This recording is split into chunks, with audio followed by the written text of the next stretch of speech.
Very good to see you all. Welcome back. Okay. All right. So, I'll do intros. So this is Courage and Chaos. This is where we teach Dungeons and Dragons to absolute beginners. Everybody here, this is only their third session.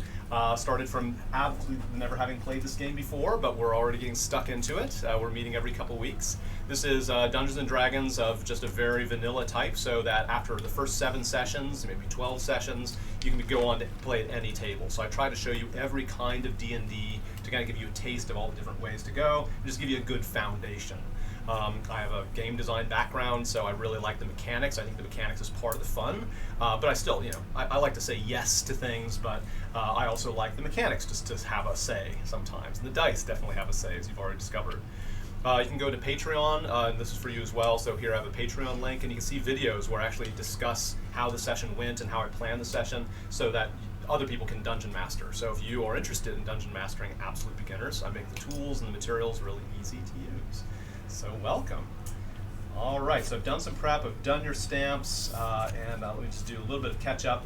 Again, normally I'd have this done by 6. Let's see if I can go through it. Got that. Let me change to the next slide. Yeah, we should have, because you have the longbow and you're going to be really dangerous. All right. So I don't have a bag on my head. I don't think anyone's got a bag on their head or shackles. We're all free now. So, here's the summary. I like to sort of say, what is your purpose? Yeah, So, sure. you decided that there's no point going to those farm towns. You were going to go to these farm towns, make a new life in Timberway Valley, but you heard that there's some goblin raids, but it's nothing you couldn't handle. But you got waylaid. You ended up at the Caves of Chaos instead, having been kidnapped. But you decided that even if you could get out of here, which now you're free, you've escaped from jail, that's happened last session, so you could just walk out and go back home. Why don't you? Well, there's no point going there if you're just going to be raided by goblins, and you think you know why they're being raided by goblins. The goblins are coming from here, the Caves of Chaos. They're marching to the north, 2 days march, to get to these villages. They do all the pillaging and killing and eating that goblins do. They're horrible creatures. But they're also bringing back machinery, and they're dumping machinery at the mouth of the cave that you're in, and the kobolds seem to be paying them for machines, these goblins. So whatever's causing the goblins to go do these raids and get the machines, maybe you can sort that out. Maybe you can be very heroic by figuring that out now. So you can say that's sort of your heroic purpose. Is, I'm going to solve that problem with the goblins. Also, you just might like treasure and fame. You have a special ability. Remember, you're especially tough and you're especially quick learning. You think that you might be one of these legendary heroes that gets produced once in a while, and you're a group of heroes that found themselves together. And you know that challenge makes you stronger, and there's no telling how powerful you might get as you face those challenges. So, a couple announcements. This is where I sort of officially start. So this is where I start officially at 6 o'clock. Is we have a pub meetup, 1st of March. You can see on meetup.com. It's at Netherworld. It's at 6 o'clock on the 1st of March. That's a Tuesday. That's a great place if you love D&D and you want to have more opportunities to play, because this meets every 2 weeks. If you want to start DMing, you might actually say, I want to bring on new players and start DMing myself. You actually don't need to know very much to DM, especially if you use the materials that I have on Patreon. That makes it easy, or these starter kits make it pretty easy. But you might also go because, well, there might be a different type of game that you can play. Like, there's many types of RPG. This one is quite rules heavy, so D&D has a lot of rules and math and dice. If that's not your thing and you want to say, I want to be more improvisational storytelling, there are tabletop RPGs that are very much about improv and storytelling. And some people at Netherworld might be looking for that kind of game to start up, and you could join it. Also, if you're really into I want to do sci-fi, or I want to do pirate, or I want to do some different era of history than sort of vaguely European medieval. You want to do vampires. You want to do just westerns or whatever. There's RPGs in every single genre, so that also might be your idea of fun. Or maybe say, I want to be animals. I want to be something besides something really out there. There's all kinds of great things to do. So the pub meetup on 1st March. Thank you for filling out the surveys at the end, during the session, but maybe at the end of the session, fill out your surveys. Again, I did crunch through all those, so thank you very much for filling those out. One comment that I got, and you don't have to cop to it because this is supposed to be anonymous, but I did want to have a chance to do something a little differently. So there's one person who's confused about the skill score and how the math works. So I didn't, looking at the video, didn't really describe it very well. Let me use this as an example. So I say, let's say you're doing something strong. And I say, well, it's a strength check. So normally you take your strength check, which for the noble is +3, and you add that to your d20. And that would be like when you were wrestling with the giant baby, trying to push that carriage over. But sometimes we'll say, actually, if you're trained in athletics, and that means like literally kind of like Olympics type sports, sprinting, swimming, climbing, that type stuff. If you're trained in athletics, you get +2, and it's written down here on the Noble sheet, athletics as a +5 next to it. What it's done is done the math for you, so you don't add yet another 2 to that 5. I'm just saying that 5 happens to be the 3 that you had for strength, and 2 is called your proficiency bonus, things that you're good at, your weapons, certain skills. It just adds that extra 2.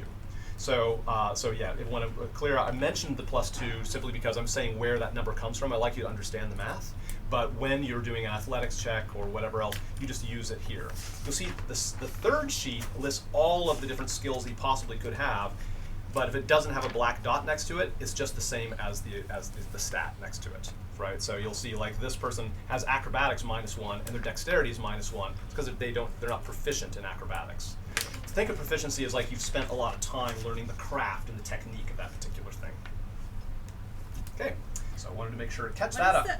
What is the saving throws thing again? Can Yeah, you explain? we'll do saving throws quite a bit coming here. If things go as I expect, you'll have some saving throws quite a bit. This is a reaction that you do to something bad happening to you. So when the rogue, for example, it's like not your choice. It's not your turn. Yeah. So it's not your turn. Exactly. Yeah. So saving throws are basically always done when it's not your turn. Like a spell hits you is very common. Yeah. Just to pick an example. Or when the rogue was having fireworks shoot at them, they used a saving throw to dodge out of the way of the fireworks. Yep. So that's good, and you'll see that that's in a little tiny box. That they're very similar to the stats along the side, that vertical side box. But you'll see you have black dots next to some of those, which means you're specialized in that. Which again, you have an extra 2, so you're extra good at those particular saving throws. Again, you've trained for that. One other thing I want to mention in the announcements is each of you have kobold manacles. Those things that were holding your wrist together, manacles they're called. You have them in your inventory. At some point, all of you got rid of them. Somebody might have helped you take them off. Now remember, they don't have a key. They are opened by sort of an elaborate set of switches and buttons that takes a fairly simple dexterity check, as you've learned, but it's hard to do to yourself. So they're not the greatest manacles in the world, as proved by escaping from them, but they're better than nothing. Next to that, whenever you write down something, sometimes I'll suggest how much money it's worth. So just write down in parentheses 2 SP. That means that any vendor would buy them for 2 silver pieces. That's just your average vendor. You might find somebody who's really into kobold manacles, and they might pay you 10 gold. Like, oh my god, kobold manacles! So sometimes you hold on to these things and try to find a motivated buyer. And when you come early, you might have like a bunch of stuff like, hey, we're in town, and I want to cross off a stamp and get a really good price for these and hunt around for the best person to buy these items. So you can get more money than that if you hold on to them, but otherwise, you can just sort of liquidate them. I'll tell you about buying new stuff as we go, but there's nobody to buy from right now. Most recent scene is you are still in the kobold jail, but you have escaped. You have killed the kobolds, really slaughtered them. Like, they tried to escape. You're like, nah, we're having none of that. You decided. So there's dead kobolds everywhere. There's the goblin boss that was sort of bossing the kobolds around, and that goblin boss, is also dead. And there's some other things, but often I'll mention things once, and if you think of it, then we'll pick it up. But otherwise, I'll sort of paint the most basic scene. You settle down, you split up the loot, your adrenaline is finally settled a little bit, and you decided quickly, okay, we can go down this trap door, or we can go check out what the kobolds are doing, or we can go outside and chase goblins. You decided the second one. You decided to sneak down, you see the kobolds, more kobolds, dozens of them, are in a big machine room just down the passageway. And they're behind a big portcullis. But you think that, well, maybe we'll fight them, maybe we'll be able to talk with them and negotiate, because they seem to be kind of panicked about you. Like, you've killed a lot of them, and you've shown yourselves being very powerful, so they seem to be arguing about what to do about you. Maybe this is leverage.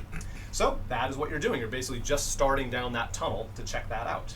But as this, I want you to picture each of your characters. I'll quickly call around each character. I'll zoom in on each of you, basically. And don't tell me your whole backstory. We don't have time for it. We'll reveal it over time. But what's like the one remarkable thing that if somebody just talked to you for a few seconds or saw you for a few seconds, what's the first thing they notice about you? It might be your attitude, the emotion you have in your face, an article of clothing, an object you have, something about your appearance is often what you do. And I'll just go around here to the names that you've already given me. Some people came late enough that I don't have them yet, but show up a little early and I will eventually get you in. So let me go around just in the order we did. we have Slippery Sid. He is a half-elf warlock 1, and I know that it was so he used to look like a rogue, but he has revealed that he's actually a warlock. He actually rewrote his character, which you're all welcome to do. So he was under disguise, like, ha-ha! I've been a warlock the whole time. And he gains 5 feet in height. That's right, you were really hidden. So what's the one thing about Slippery Sid that we noticed right away in this particular moment? He's got a crystal pendant around his neck that's the same color as his eyes. It's like a kind of a golden, like a really bright gold. And it's, when you look at the stars at night and you look at them, you can't really quite see them, but when you out of the corner of your eye, they're really glowing. Ooh. It's kind of like that. It's kind of emanating this faint glow that if you look at the pendant straight on, it just looks gold. But the corner of your eye is kind of like got this halo around it. Sort of. Wow, nice start. Good job. We have Hilda Kate. She is a hill dwarf cleric of the nature variety, so different than the default cleric, now worships a nature deity. Level 1 cleric. So what do we notice about Hilda? What's the most remarkable thing about her in this moment? Appearance-wise, probably her holy symbol. Okay. Which she keeps on it's a keychain next to her warhammer. Very practical. Very good. Flame, that's the symbol of her deity. But I'd say the That's first good. thing you really notice is that she's feeling a bit conflicted. Oh, really? That's She a doesn't. conflicted She expression. kind of, she wanted to go to the farms for a reason. We'll find out. Okay. And she's delaying it, but she's thinking, but also this is the best Well, thing to do. preoccupied. Okay, Yeah, she's I like preoccupied. that. She Very doesn't know good. what to do. All right, thank you. Okay, we also have Yuki. She is a halfling rogue level 1. What's something that we are remarkable about Yuki? So she seems very aloof, maybe even bordering on rude, but it's a bit of a juxtaposition because she went out of her way to help her fellow inmates. Oh, wow. A little bit Not of a too dawning sure. sense of, wow, I'm actually being cooperative right now. Awesome. We have Carrick. Simon. Yes, so we have Carrick. He is a high elf wizard at level 1. What's the most remarkable thing about Carrick that we see in this moment? Kind of a mix between being really relieved that I've got my tone back, because that's kind of the most important thing in my life. Kissing your spellbook, yes. Yes, it's very precious, and I'm going to build it. But at the same time, a little bit nervous because we still have some sleeping kobolds, and I don't trust them. Ah, very good. You remember the sleeping kobolds. That only lasts a minute. I'm glad you mentioned it because I was going to see. Oh, yeah. Okay, so you thought of it. So remind me of that at the end. Well, since you mentioned it, so you can tie them up. You can use the manacles on them. You can tie them up if somebody has rope. Maybe you bought, maybe customize your character a little bit. And you actually bought better manacles. Does anybody have a way to make sure the kobolds don't escape? I have a minute, so what's the? Wrap them around in prayer beads. That's pretty good. But other cobalt manacles, I think, would work. Yeah, but prayer the- beads because they the wouldn't want to manacles break on the them. prayer beads, would they? So they'd be like, oh no, we can't. Okay. All right. Great. So Oh my god. that's the best idea. Yeah. So you all had kobold prayer beads. We have to give them up. So we have I'm 3 fine with kobolds, and 3 of you have to give up your kobold prayer beads and I'm cross them fine off. with doing I'll give that. up. Okay. What we'll do is, want to use a secret roll, like how good a job do you do tying them up? Because it takes a little bit of craft. I'll secretly roll, and the kobolds will roll against that if they ever want to escape. But for now, they seem pretty safe. First of all, they're sleeping for a long time. Like a minute goes by, it's like they're not waking up. They're not dead, but they're not waking up. Maybe there's something about this magical moment that means they're much longer. And yeah, like you might even slap them a little bit. They don't wake up. So you're not sure why, but they're safe. You can keep them here, and they've got their prayer bead. Now you can take them with you. As you go to the kobolds, like, hey, we've got kobolds here. This might be a negotiation tactic, or you can leave them in the jail. So you thought of it. What do you think? I think we should intimidate them, and I don't think the kobolds really care about each other, so I don't think they'll be held as leverage. Rains are here. Oh yeah, the rain's here. Okay, so anybody got a big objection to leaving the kobolds here? Is there a big majority against it? Okay, kobolds are here, left here. Good. This is the kind of decision that Are we able to, the manacles that are on them, are we able to use transmutation to prevent them from being unlocked? No, it's not as powerful a spell. There are very powerful spells like Arcane Lock and stuff like that, but that's a bit above your pay grade right now. And it's so more that's about like turning it into stone, so the buttons don't work. Yeah, so the one that you know, it's more like a parlor trick that can change the color temporarily of something, but doesn't change the material. There are wizard skills that are all about transmutation. You can literally turn them to different things, or shape stone like clay and all kinds of cool stuff. But you'll put that in your spell book eventually, but you don't know it yet. Just quickly, what That's do a we little bit. end Let's up- say instead of yes and to say yes when. I love that idea, but you have to learn a new spell for that. Just quickly, what did we end up using? The prayer beads or the manacles? The prayer beads. Okay. Mhm. I thought it was So the I manacles. have them. Oh, okay. I'll switch them. I like the idea of the prayer because remember the manacles are easy to take off with a dexterity check, and if they can only find each other, like you got out of those manacles pretty easily, and kobolds are quite dexterous. So I think the prayer beads are a better choice. I think somebody said, oh, they won't want to break the prayer beads; it might be sacrilegious. So I'm Also, going with that. they're manacles. They probably know how to get out of it. Yeah, they're probably really good at it. Yeah. Okay. Back to our list. We have Elbert. Elbert. Yes, Elbert. that is He me. is a high elf wizard, level 1. So what do we know about Elbert? So Albert has dead black eyes with no pupils, and he has incredibly white skin. And in moments of frustration, it turns translucent, and you can see his blood. Oh my gosh, that's awesome! Right on. This is me at night, guys. That's a Sorry. choice. We have Kosef. He is a human fighter, level 1. And what do we know about Kosef in this moment? He's So my guy's got a lot of charisma and he's pretty strong, but he's like a fallen noble, so he's probably got like some very nice clothes that are looking very shabby and stitched together and have seen better times. Oh, a bit of a fallen noble. I like that. Okay, cool. Great. We have Buffy. Buffy Yes. has like a massive scar going from up there all down their Ooh, face. that's remarkable. Okay, yes, they are a human fighter, level 1. And they're All feeling right. very bloodthirst. They're ready for a punch on. Awesome, that's great. Susan's the player Susan has a character without a name quite yet, but that character, where's Susan? Susan, yes, hello. But your character, he is a halfling rogue level 1. What's something we notice about your character at this moment? I'm gonna say that he really likes food, so he's always snacking on something. That's great. I like that. It's perfect. It's perfect. Good. Because he's a rogue, he always steals. Yeah. Where did you get that food from? Yeah. That's good. I like that. It's a good detail. We have Ludwig. He is a hill dwarf cleric level 1. What's something we know about Ludwig by looking at him right now? Not by looking, but more by smelling. He smells really bad because of all the alcohol that he's been drinking as a dwarf. Okay. But because he studied medicine a lot throughout his lifetime, he trusts that knowledge. Very good. Here, you can just talk to each other for one moment. That's Right great. at the point I'll die. It's good. They've got All the right. same basic characters, but they're all so different. Yeah, The that's environments are very- different. Nice precious thing to you. If you Forgot ever my tone. If you ever look up here and the slide is completely wrong, Focus on the Hey, tone. well, not if so anybody much notices that as screen well, shows a so- slide that makes no sense, you can remind me because I do forget to change the slide sometimes, but otherwise just ignore the screen. Okay, well, I had a note here. If they think of sleeping kobolds, blah, blah, blah. Very good for you. Okay, great. Unless there's anything else like that, we'll just get on with it. All right. So, good news. You get the effect of a long rest. This is something that only rarely happens.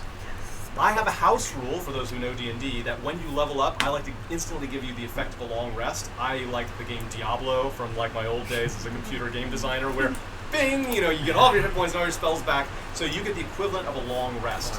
And one way to think of it is like you weren't really level 1 until right now. That fight kind of finally made you fully level 1, and all of your skills and all those things are in front of you. So, effect of a long rest, you lose all of your damage, your maximum hit points again. If you're taking death saving throws, of course you should have erased those already, so if you had some death saving throws, you can forget about those.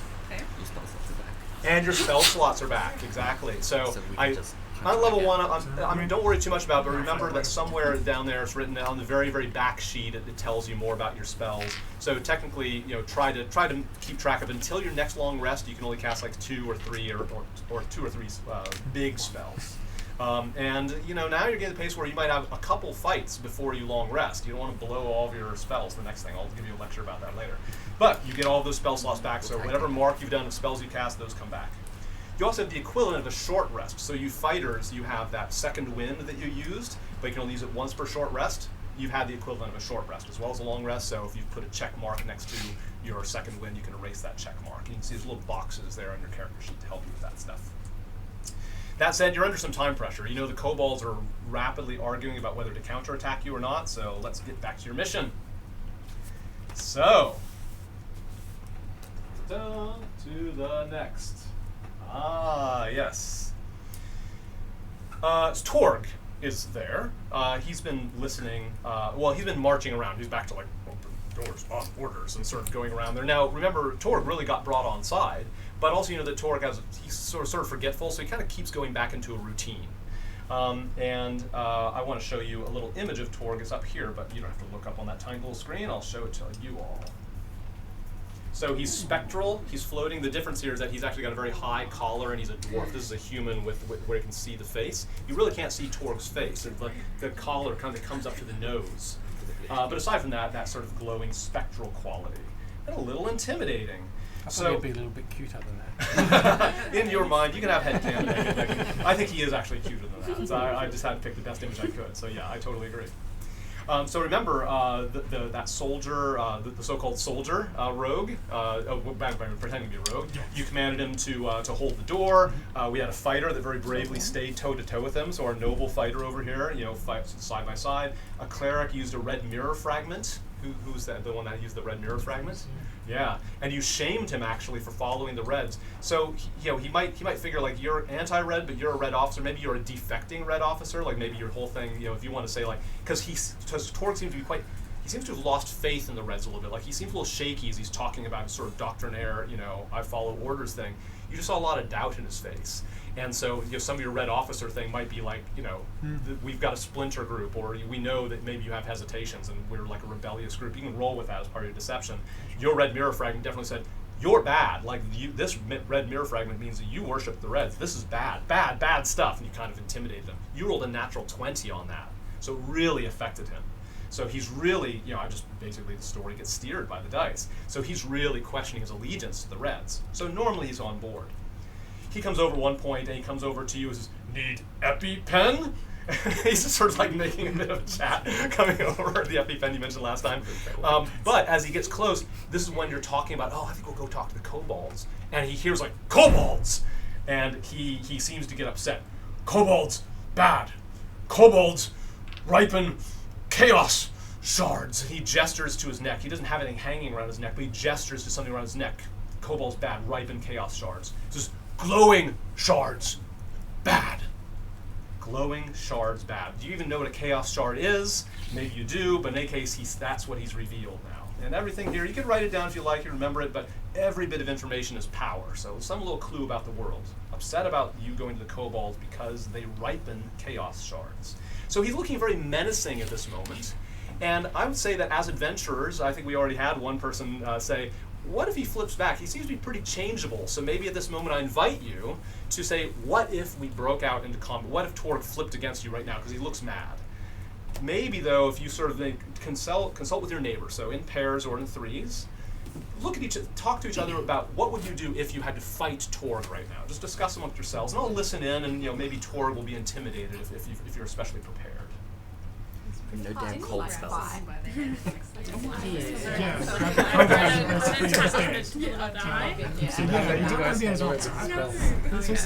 tried that last time. They're immune to cold. So good. Yep. So remembering what he's immune to, very good. Trance. I can. I want to try lightning. I want to try shock. I feel like a ghost electricity shooting works. So like if he's casting his spells with various things, I can basically make it hard for him. Yep, that's right. Yeah, somebody's point is immune to cold. Yeah. And immune to something else, another spell, like a sleeping one or something. Yeah, sleep didn't work. Right. Cold. Well, I don't know. I feel like I never remember anything with it. That's good. Yeah, you got some very important things. Well, Okay. If we don't want him to touch us, maybe we can like get him to chase us into the cell locked Oh, in like the Persian. cell, and the rogue He's can like immune jump to out it. the hole. I mean, as he's well. a ghost. Surely he's going to be able to go through the Sacred bars. flame. Ah, you did see him go to the bars at one point. When we got your EpiPen, he went through the bars and came through. That's good. So you're all Run behind you, standing spells. Okay, we'll stop there. Very good. So what I've done here, so sometimes instead of combat, I'll raise the tension a bit. Like I want to see if you're prepared for combat, but maybe you can divert combat. The more that you kind of are ready for combat, I might even have you roll some dice. Like roll what you think your best move, or pick one move. If you had one combat move, what would it be? I might ask everybody, what is the one move that you would do? But here, just by talking, I think you've got a pretty good idea. And Torg is sort of your friend. So to the degree that he was kind of getting upset, you have a confidence in your eyes. Like, don't mess with us, Torg, because of this conversation you had. Like, you remember what Torg is vulnerable to, or not vulnerable, or and all the dead kobolds. So I'm gonna say he backs off, right? So just based on that sort of this tactical discussion, he calms down again. So it looks like attack is no longer imminent, but you do know something about him, that he's still upset, and he's sort of muttering to himself. It's like, kobolds, orders, red's good, reds are good. He's sort of convincing himself, I'm on the right side. But he looks sort of uncertain, like we saw before. He seems uncertain about his allegiance. Okay. So we're going to move to, so that could have been a little bit of combat as I had, so I had something where, that's okay. So, next. You commit to going down the tunnel toward the kobold lair. And I'm going to say, you're adventurous. Sometimes I say, like, look, you're confident that you can at least sort of stride down there. You've already had a peek. You already have an idea of what's down there. So down the tunnel you go, ready to, fight or maybe hopefully discuss things. Well, as you get closer, remember this tunnel, now you can see it. Before, you had a hood on your head.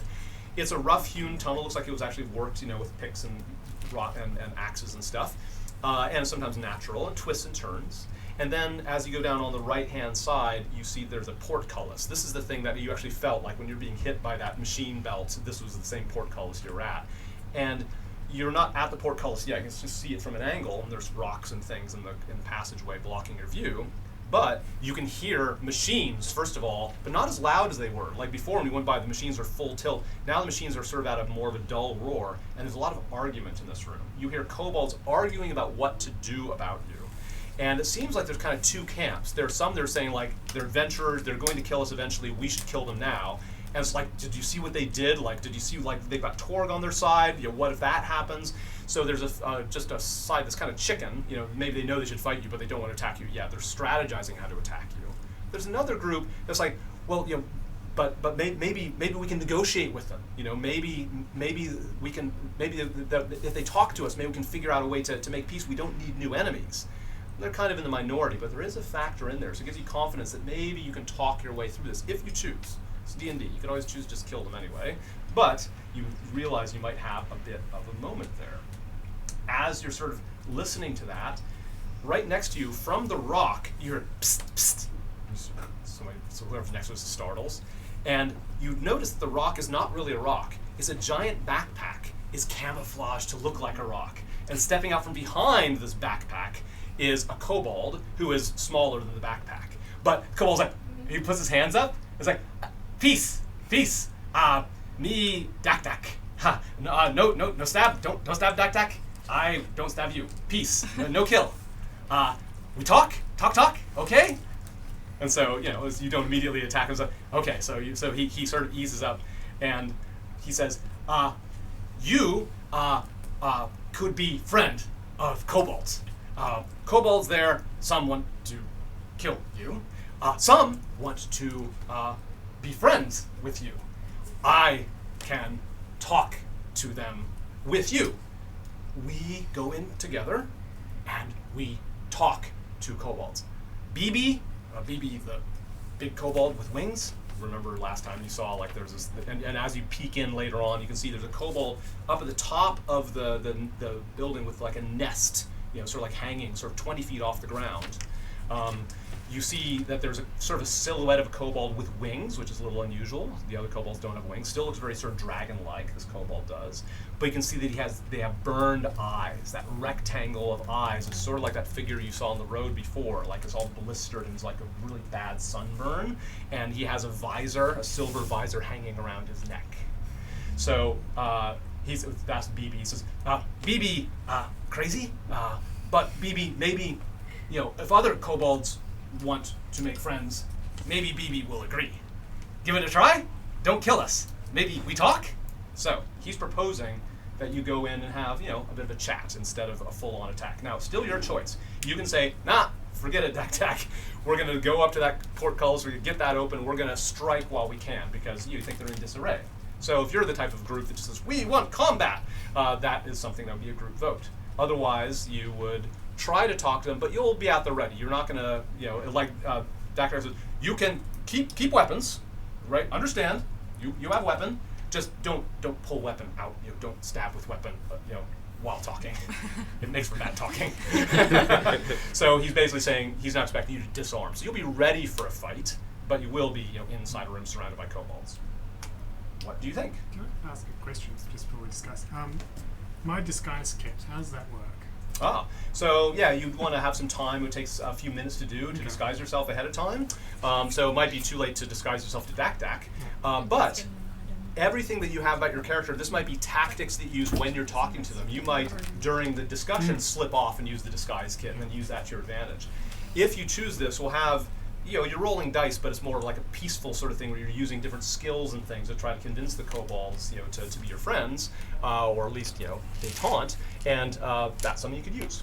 But for right now, raise your hand if you want to just kill the kobolds without talking to them. Or just keeping in character. Good. Okay. Fair enough. Okay. But since the team is sort of the other way, try to support the team as best you can, and the goal, okay, I'll talk to them. You might be sort of grudgingly, okay. You still might get a chance to kill them. Okay. You can only hope. All right. So I'll show you a little, as you enter the machine room of the kobolds, here's the kind of thing you see here. So just lots of machinery. There's a lot of those scaffolding and stuff up top, so you can see the ceiling is at least 20 feet up. But there's lots of sort of struts and chains and things going. A lot of these machines, they seem to be built for welding, cutting, pressing, melting, hammering, and stuff like that. And a few of them are moving.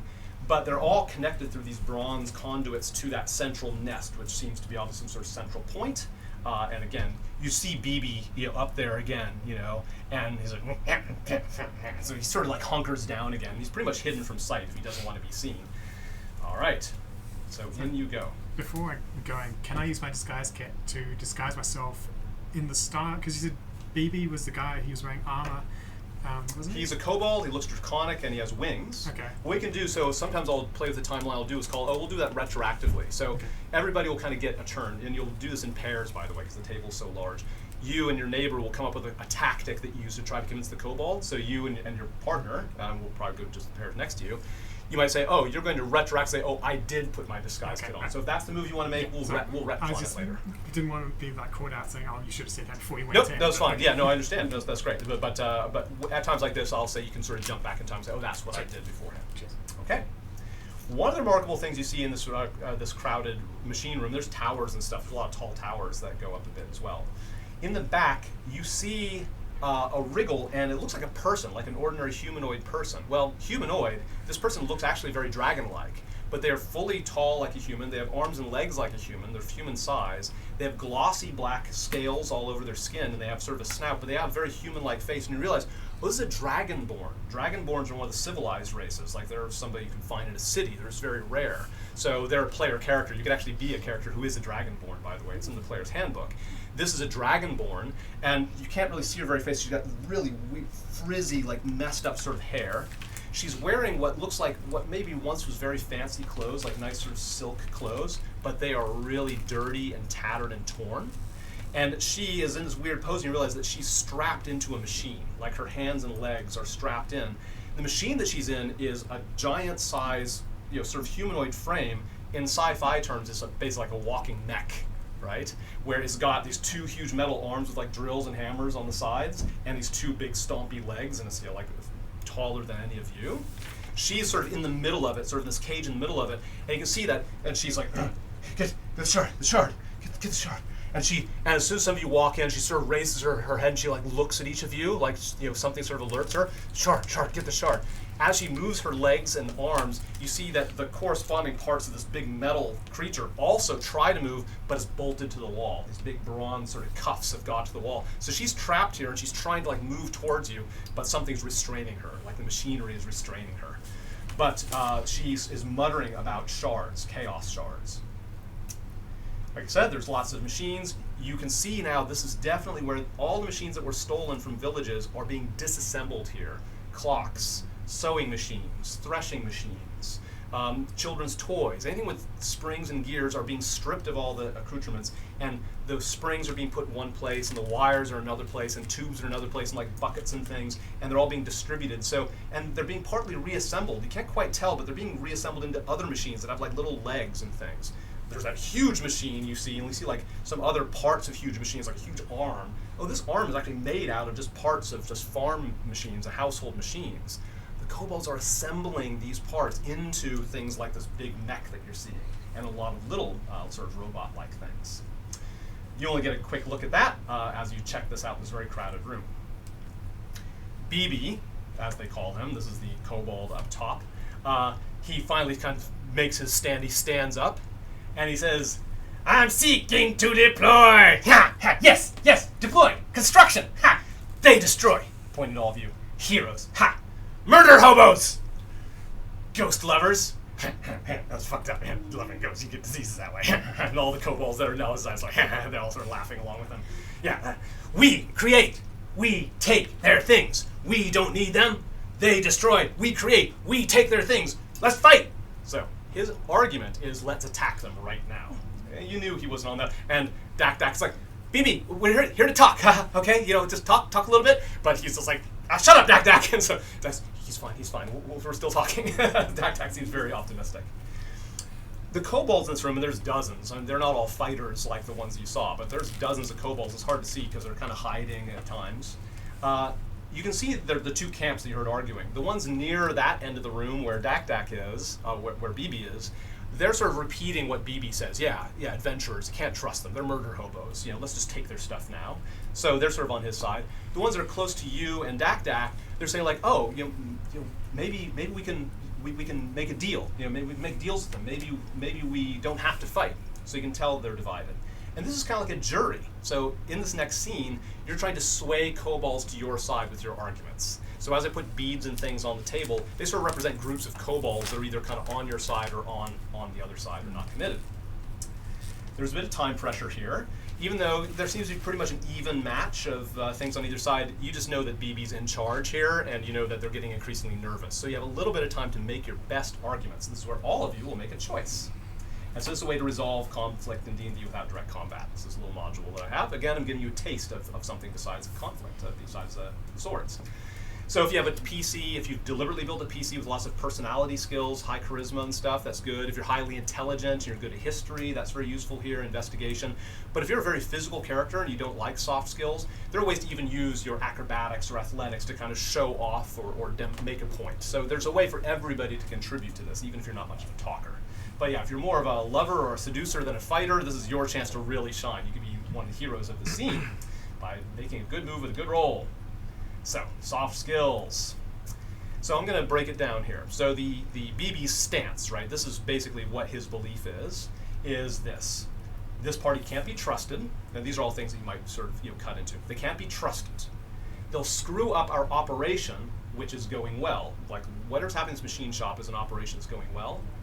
They must be killed now. So that's what he believes. And if he gets his way, of course, you will be attacked by these kobolds. You have a full-blown combat on your hands. However, you want him to change his stance. He's obviously their leader, so you want him to say something different, have his followers say something different. Here's an example, but you can say like, oh, we want to tweak this a bit, but here's an example. You'd love to have him say this instead. Well, helping the party with some equipment and advice is in our best interest as kobolds. We should tell them our secrets. We should get their help. And we want to figure out how to make the most of our situation with their help. And that's basically what the kobolds in your end of the room is like, they're from outside, they understand things, this business isn't all that great, we need to change what we're doing, we're sick of the goblins. That's one thing you've sort of inspired. Rebellion against the goblins is something as well. So, You want them to be saying that. The way you get that is through argument. If you do that, these kobolds could become an ally, and they might sell you things. As a matter of fact, when you start saying, well, they could sell things, Dak, so this is idea. Dak have ideas. Okay, kobolds like to steal, right? That's great, stealing's fun. I have come up with an idea. It's called Steal Deal. And the other kobolds around is like, oh yeah, Steal Deal. What was that again, Dak? Steal Deal, okay. I have shield. You have 5 gold pieces. We agree that I steal your 5 gold pieces as the same time you steal my shield. Called a Steal Deal, huh? And the kobold's like, yeah, that's genius. Dak's obviously invented the idea of trade all by himself. So you realize that if they're an ally, you can basically buy and sell things with them. Now, as you'll learn, that has some limitations, but this is a machine shop. You can see that they can make weapons and armor and all kinds of stuff, so that would be great. So, as long as you're not making an enemy of the kobolds, if you're in their interest, you might have them as an ally. You might get access to more of their caves. This room has a couple exits from it, which you can barely see. So, there's obviously more to explore if you could just get friendly with them. As I said, you've got a jury. There's the kobolds that are sort of listening to you, and swaying them will mean that you're winning. So, I'm going to write down a few things here, and I'll flip this around. This is just for reference, okay? So, the way that you do this, again, is sort of mechanical in that they have a few talking points, just like any good politician. They have a few talking points that they're repeating, and I'm going to say just you have a few talking points that you repeat, and you can modify these as they go, but here are some ideas. So, here is one thing here. So, I have BB. Oops, that's not very good. Let me use a better pen. Ooh, that was my better pen. Shoot. I'll use this. Maybe this is recharged. Yeah. Okay, so BB believes these things. Number 1, he's saying these adventurers are friends of Torg. And everybody's like, oh, Torg. And Torg necrotized one of the kobolds. Remember when Torg did that move and turned them into a skeleton right there? Cool. They're an enemy. They sympathize with enemy. The Reds are our enemy. We fight Reds. We don't make friends with friends of Reds. So that is their idea. So the PCs, that's you, are Red allies. Torg friends. Right? And that is an enemy. Yeah. Enemies. That's one point that BB's repeating that he seems to get getting some traction with. That's point number 1. Point number 2 is he says, we're building great machines here to mine chaos shards. Now this discussion is actually revealing bits of the story. They're making machines that mine chaos shards. Does anybody here all have an idea what a chaos shard even is? There's some red shards. Yeah, you have those red mirror fragments. Okay, all right. So chaos shards, not sure what those are, but they say, he's saying, we've got a good thing going here. We make machines, those machines mine chaos shards. We sell the machines to the gnolls. That's Gnolls. Gnolls are some sort of creature you've never heard of. So we're selling the machines to the gnolls. We get money, and we give money to the black dragon. So we're making machines to mine. So we mine chaos shards. Mine shards, I'll say. Sell them to the gnolls, the machines. Get money. And give that to the black dragon. As they talk, they seem to be talking about something that's far away. They gesture off to the east, the black dragon, as they talk about that. So that's another thing that BB is saying. Don't let these people mess up what we've got here. It's a great operation. This is a great business. Point number 3 is we pay the goblins for the machines that they bring from the farms. And they sell it to us really cheap, and we make machines out of that. It's a great business. So we pay goblins. We pay goblins for machines. And again, make profit. We buy the machines cheap. We turn them into these mining machines and sell them to the gnolls. This is a great business. Mostly a business thing. Okay.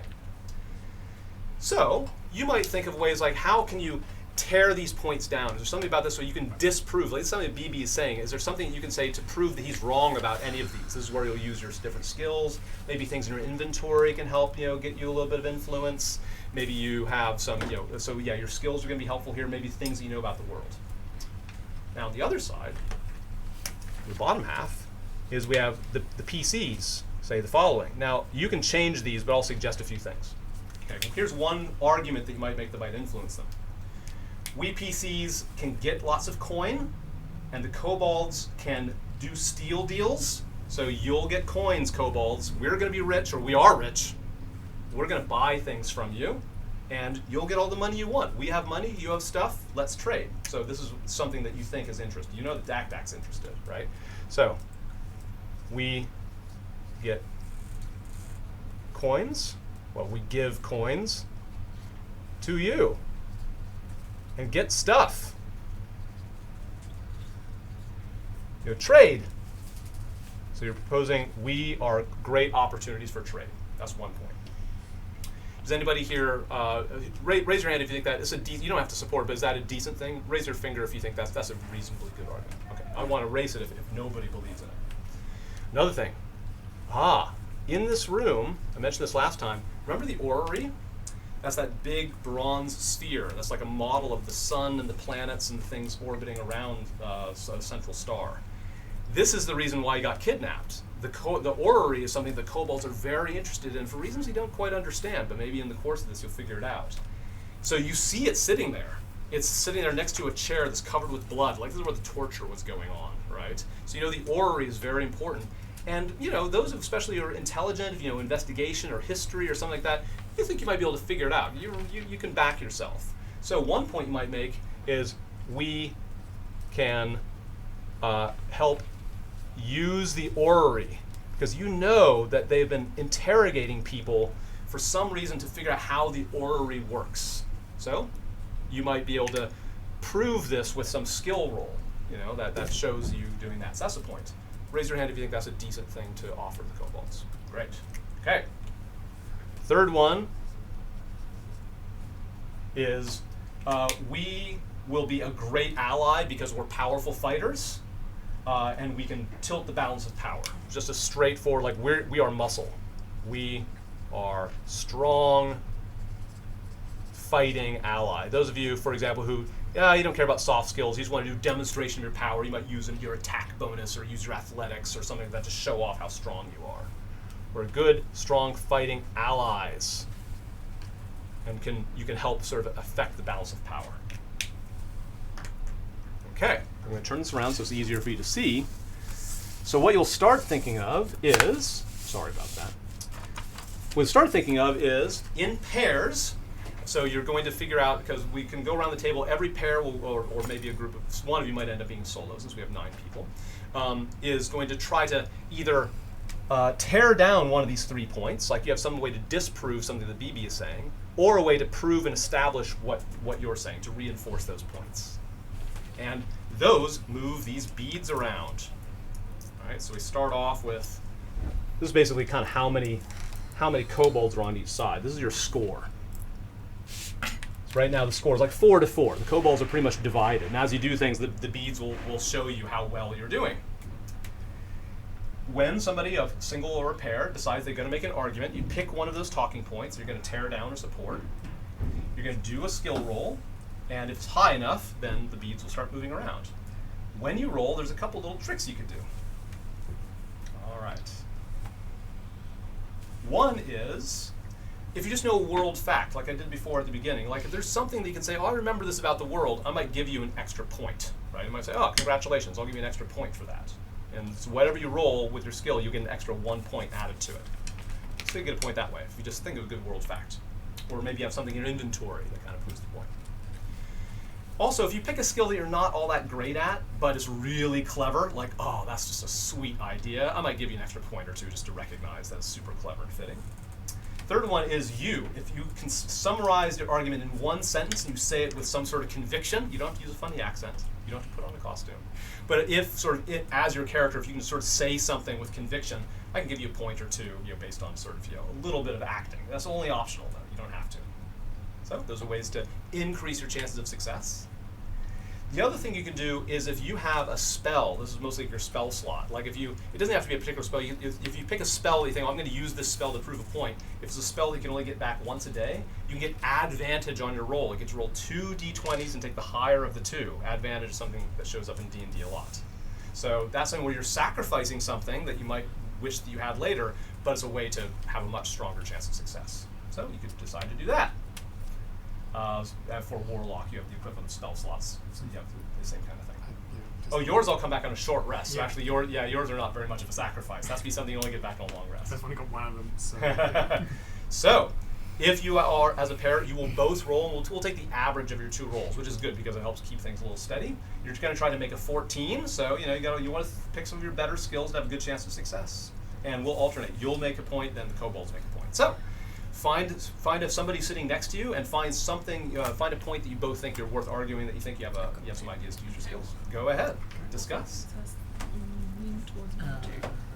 I was going to say, in the interest of time, we'll probably have you just watch and have you just discuss we've got something similar, and I don't want to double up. Yes, What are you planning to do? Are you going with it or go to? I don't know what I'm going to do.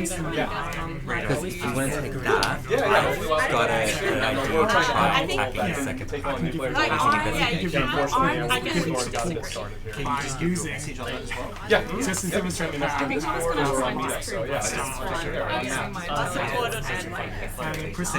Actually, to create That we're not allied. like a long time ago, we studied, so we know. to emphasize the power I've got.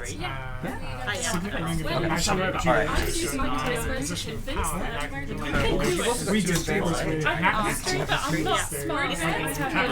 Oh, I've got religion as well. I was going I to don't So I can convince them. yeah, make sounds set of The fine difficult clothes, convince them. We're not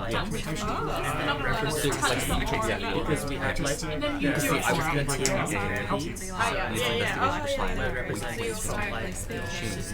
partly money, partly stuff, well, I don't know, because I'm I've got 5 points on the investigation. does that sound I'm like, no, I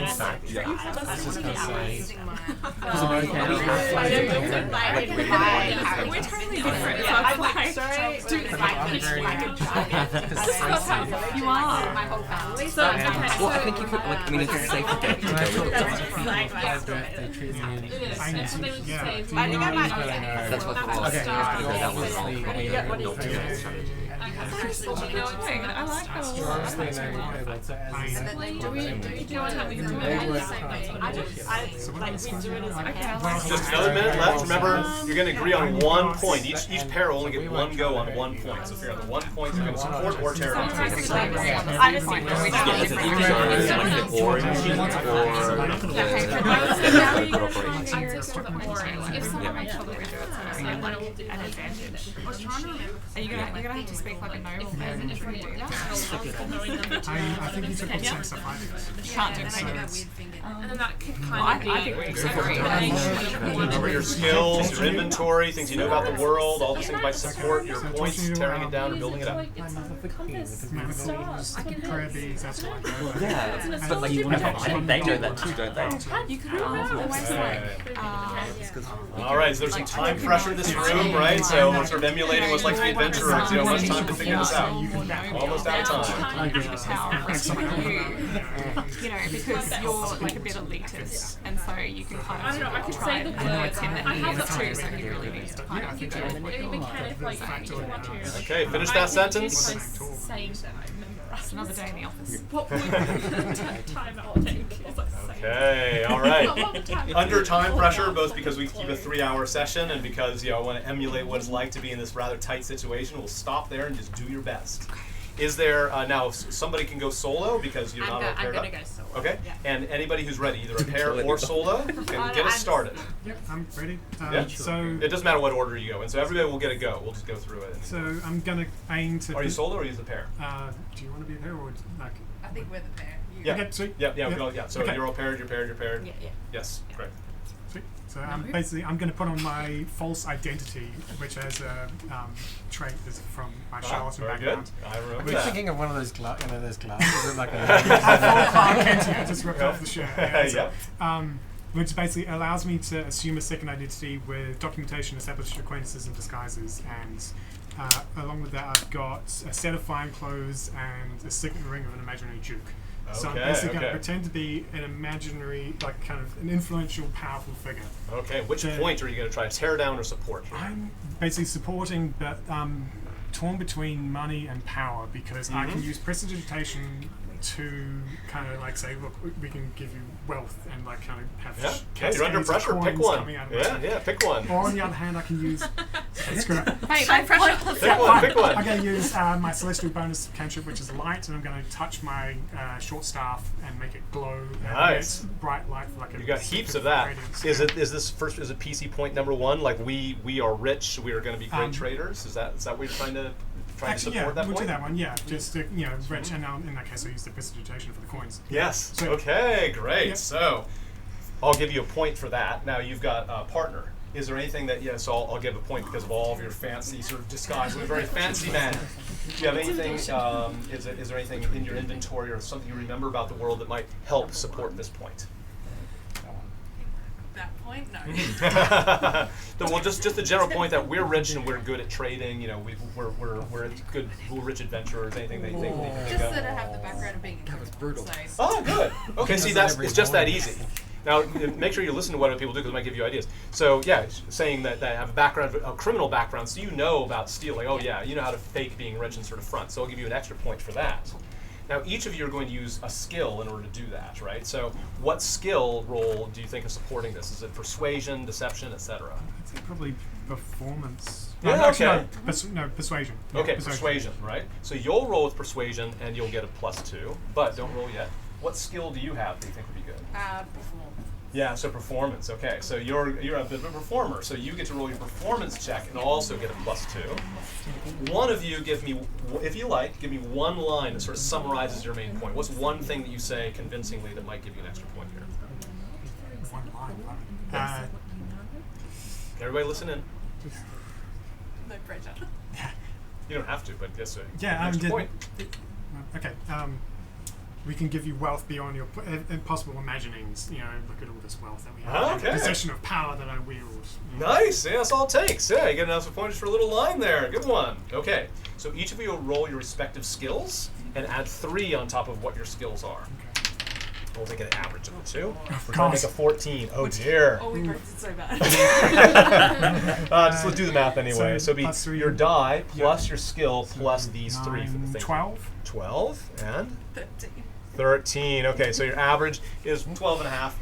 Not enough. We had to make a 14 in order to do it. Okay. So you've tried to boost this. You would have gotten another point, but I'm afraid you did not get another point. You tried to do your best, but between, it's just a bad luck, the kobolds start sort of snickering, like the coins that you make, like someone makes the mistake of touching, it's like, hey, these are fake, kind of thing. Maybe your mustache slips off a little bit, just bad luck kind of thing. Your criminal thing. It's like, well, you're going to steal them. Are you going to steal from us? So you sort of make the wrong point. It doesn't work out. But that's a good example of a good try. The dice did great. Now, I'm going to try, all right. So speaking of money, BB. My turn. So BB is going to try to boost up this whole idea, this point he's making, we're making great machines, they make us lots of money, we make chaos shards, we sell to the gnolls, we're making lots of money doing that, and we give it to the black dragon, we're rich. So he's going to try to argue this. Now normally I would roll this, and I would add 3, just basically, let's just, he's fairly skilled at persuasion, right? But I'm going to subtract another 2. Once he starts talking, the kobolds get a little restless, like, Black Dragons, kind of wants more money, boss. You say we're making lots of money, but it's not enough. So I'm going to give him a -2 just for the situation. There's something wrong with the Black Dragon. The tribute they're paying to the Black Dragon keeps going up. And this is another world fact you can remember. So the kobolds are a little worried. This is why the kobolds might want to shift their business plan, because they feel like we're making lots of money, but it's not enough to satisfy the Black Dragon. So instead of adding 3, I'm going to add only 1 to this, and I'm trying to make it 14. But still enough. I rolled nice and high. So, despite those misgivings, they get an extra point because I supported this one. So they're ahead, 5-4. Now it's your turn. Who else is a pair or the solo that wants to make their point next? Anyone? Do whatever you want. I'm fine with either one. So Alright. first, pick a point that you're Improv. tearing up or supporting, then we'll figure out how to do it. We're going Okay, to try countering the good operation argument that he made. Okay, right. Which is point 1, 2, or 3 here? Point 2. Yeah, point number 2. So we're going to try tear down point number 2. We got a great operation. Yeah, he So- just barely proved it, but you might unprove it. Very good. We'll start by being like, you think we're enemies, but we are not sided with the Reds. Oh. And then I will say, if you side with us, in return we can give you knowledge. At which point I'm going to use my investigation to look for faults in their machinery and point them out with a superiority air in Draconic Very good. and pointing to them with my mage hand. Great. This is excellent. I'm going to take these off the board from last time. So, we have a couple things, and each of you are working together, and each of you can contribute one thing that gives you some juice on this. You're using Draconic, Yes. okay? And you'll use Investigation. We'll get to that later. So that's a Yep. world fact that's in his favor, so he gets an extra +1. What's, you mentioned something about the Reds. What is the world fact you think is going to give you a +1 on this? I'm basically going to end it with the Draconic saying I learned, which is basically like, what would Tiamat do? I always remember from the last game, and so I'm using my charisma. Yeah, okay, good. +3. You're mentioning Tiamat, which you know they're worshippers of. You remember that very well. That's what it takes to get an extra +1. You actually started off with a pretty good line. Do you want to repeat that line? Because maybe this is you're the one making. Which one is to do the acting line? Do you want to do the line? You're doing the setup. Yeah, go for it. It was, we're not your enemies, we're not aligned with the Reds. Yes, that's right. But say with conviction. We are not your enemies. Good. All right. Fantastic. Okay. Very good. I'm running out of chips here. You're doing so well. I've got extra chips. You're well due. I'll subtract 1 from And either they side. clearly need a help because this equipment is busted as hell. Okay. So for coming to the line, you get another +3. What skill are you using? Charisma, which is +3. Okay, so. Oh, no, that's my saving throw. I guess I'm using intimidation. Yeah. Wisdom or intimidation? Which Yeah. So intimidation is where you're using force. Yeah. So I'll use intimidation. that column has skills. Yeah, intimidation. Yeah. And does that fit with what you're doing? Yeah. So you might be especially insulted. Like, yeah, we are not your enemies. You're kind of mad. That well, we're not aligned with the Reds. You're kind of making that point, intimidating it's them. true. Yeah. And you say like this machinery is shit. You're basically about to prove the machinery is shit. You guys don't know what you're doing. Okay, so you roll intimidation, please, and add 3 on top of your intimidation. So you got a d20. Ooh, sadly only an 8. An Do I 8? get a That's not roll bad. knowledge? So 8. So 8 plus your intimidation is what? Oh no, I got a 5. Plus Oh, my 5 is 8. intimidation is 8. Plus another 3. Okay, that's 11. Yeah, it's not great. You The roll. rolls haven't been I great. know. My Nice not stupid arguing laugh with at you. the end. So now you roll. What you're doing investigation. You're trying to figure out Swords ready, flaws in the time to start machines. Yes. Okay. So what's your investigation bonus? 5. Okay, and you'll have 3. So you're gonna add 8 to whatever you roll here. Let's try to get high. 11. Woo! All right. So what's the total all things? So you rolled an 11. Yeah, I rolled an 11. that's so great. 16 16. and 3, 19. 19. The average of 11 and 19 is 20, 30, 15. Do we get anything for the showmanship of using the mage hand? No, you only pick one thing. I think you've done enough because that's over 14. You succeed. All right. So yes, you rattle them a little bit, and so you sort of barge your way through to look at the machinery like. This machinery is crap. You have insulted us. Saying that we're friends of the Reds. We're here to help you. Maybe we shouldn't help you. That kind of attitude. And you come in with your investigation. It's like, oh, look at this screw is the wrong size, and this wire is the wrong gauge. This is all backwards. And you successfully tear this down. So now they've lost a point, and now we're at a score 3-3. You brought it back into balance. Very good. Notes here. Everything that happens here is going to affect the kobolds going forward. So I'm recording all this, so the kobolds will have certain attitudes and beliefs based on what you do. That's another reason you're picking certain things. Okay, great. My turn. Just What do you like got? as a group, are we trying to get to this one? Like, are we No, get just a pile. Yeah, don't worry about exactly but where like it is. as a group, are we trying I to don't think have we more need points, around it. or Yeah, does you're it trying to just- have more I just wanna points. avoid Yeah, it. trying to have more Yeah, points. every Shred time them. you tear down one of these or support one of yours, the points change. So as a group, are we trying to get them on our side? Like, Yes, is that what exactly. we're So if doing? you end up Like, with more like- points, otherwise they're gonna then attack they, us they, and then they're you're going to out. agree to be Yeah, your yeah, allies yeah. instead of Yeah, attack you. yeah, okay. That's right. No, so it's good to keep in mind the main goals. Good Yeah. question. If your character wants to fight, maybe. Well, Hey, look, if this thing goes I sideways- think I have an idea. But yeah, I'll let you go. Just like jumps in, like swing. Yeah, just gonna throw a If I sword. wasn't Okay. a dwarf, I would So, sneak off with BB dragon speaks again. my dexterity. BB has this point. One of your points is, oh yeah, we're strong fighters and we're allies. He goes, yeah, you're strong. You're gonna stab us. You murder hobos. Everybody knows adventurers kill kobolds. They say they're friends and then they stab them. As soon as it happens, you realize like, yeah, well, there actually are quite a few stories like that. So he's making a point. He's using a history skill to try to argue that there are many stories of adventurers that have betrayed their so-called allies, and he has got a lot of juice on this because he talks about the slaughter like look at how many of us they killed. They didn't have to kill so many of us, right? So as they're trying to leave, they're like stabbing us, like guts all over the place, like they want to try to run away. Like that one turned into a skeleton. You want to have that happen to you? So he's making a few points based on your very violent treatment of the previous kobolds. So he's going to get an extra +2 on this. Yeah, So I had a -2 in the last one, but now he's found a really good groove. So I have my usual 3 because of his history. He's got a +2 because you slaughtered the kobolds so much. So he's got a +5 on this to try to make a 14. Oh yeah, with an 18, right? 13 + 5, 18. He tears this down here that you are great allies. So point number 3 has been weakened a little bit. We did kill a lot of them. You did. Hey, we left 3 alive. There are 3 still chained up back there. All right, your turn. Who wants to go next? Everybody gets one go. Was there a point about the tribute thing or something? Does that relate to any of those points? Yeah, the Black Dragon talks about tribute to the Black Dragon. Yeah. So Yeah. he is saying we're making money and we're giving money to the Black Dragon. If you can tear that down. I can be like, hey, like I've got some skills here, mate. Like you don't have to pay the tribute anymore. And I do something like do a flip or something. And I'm like,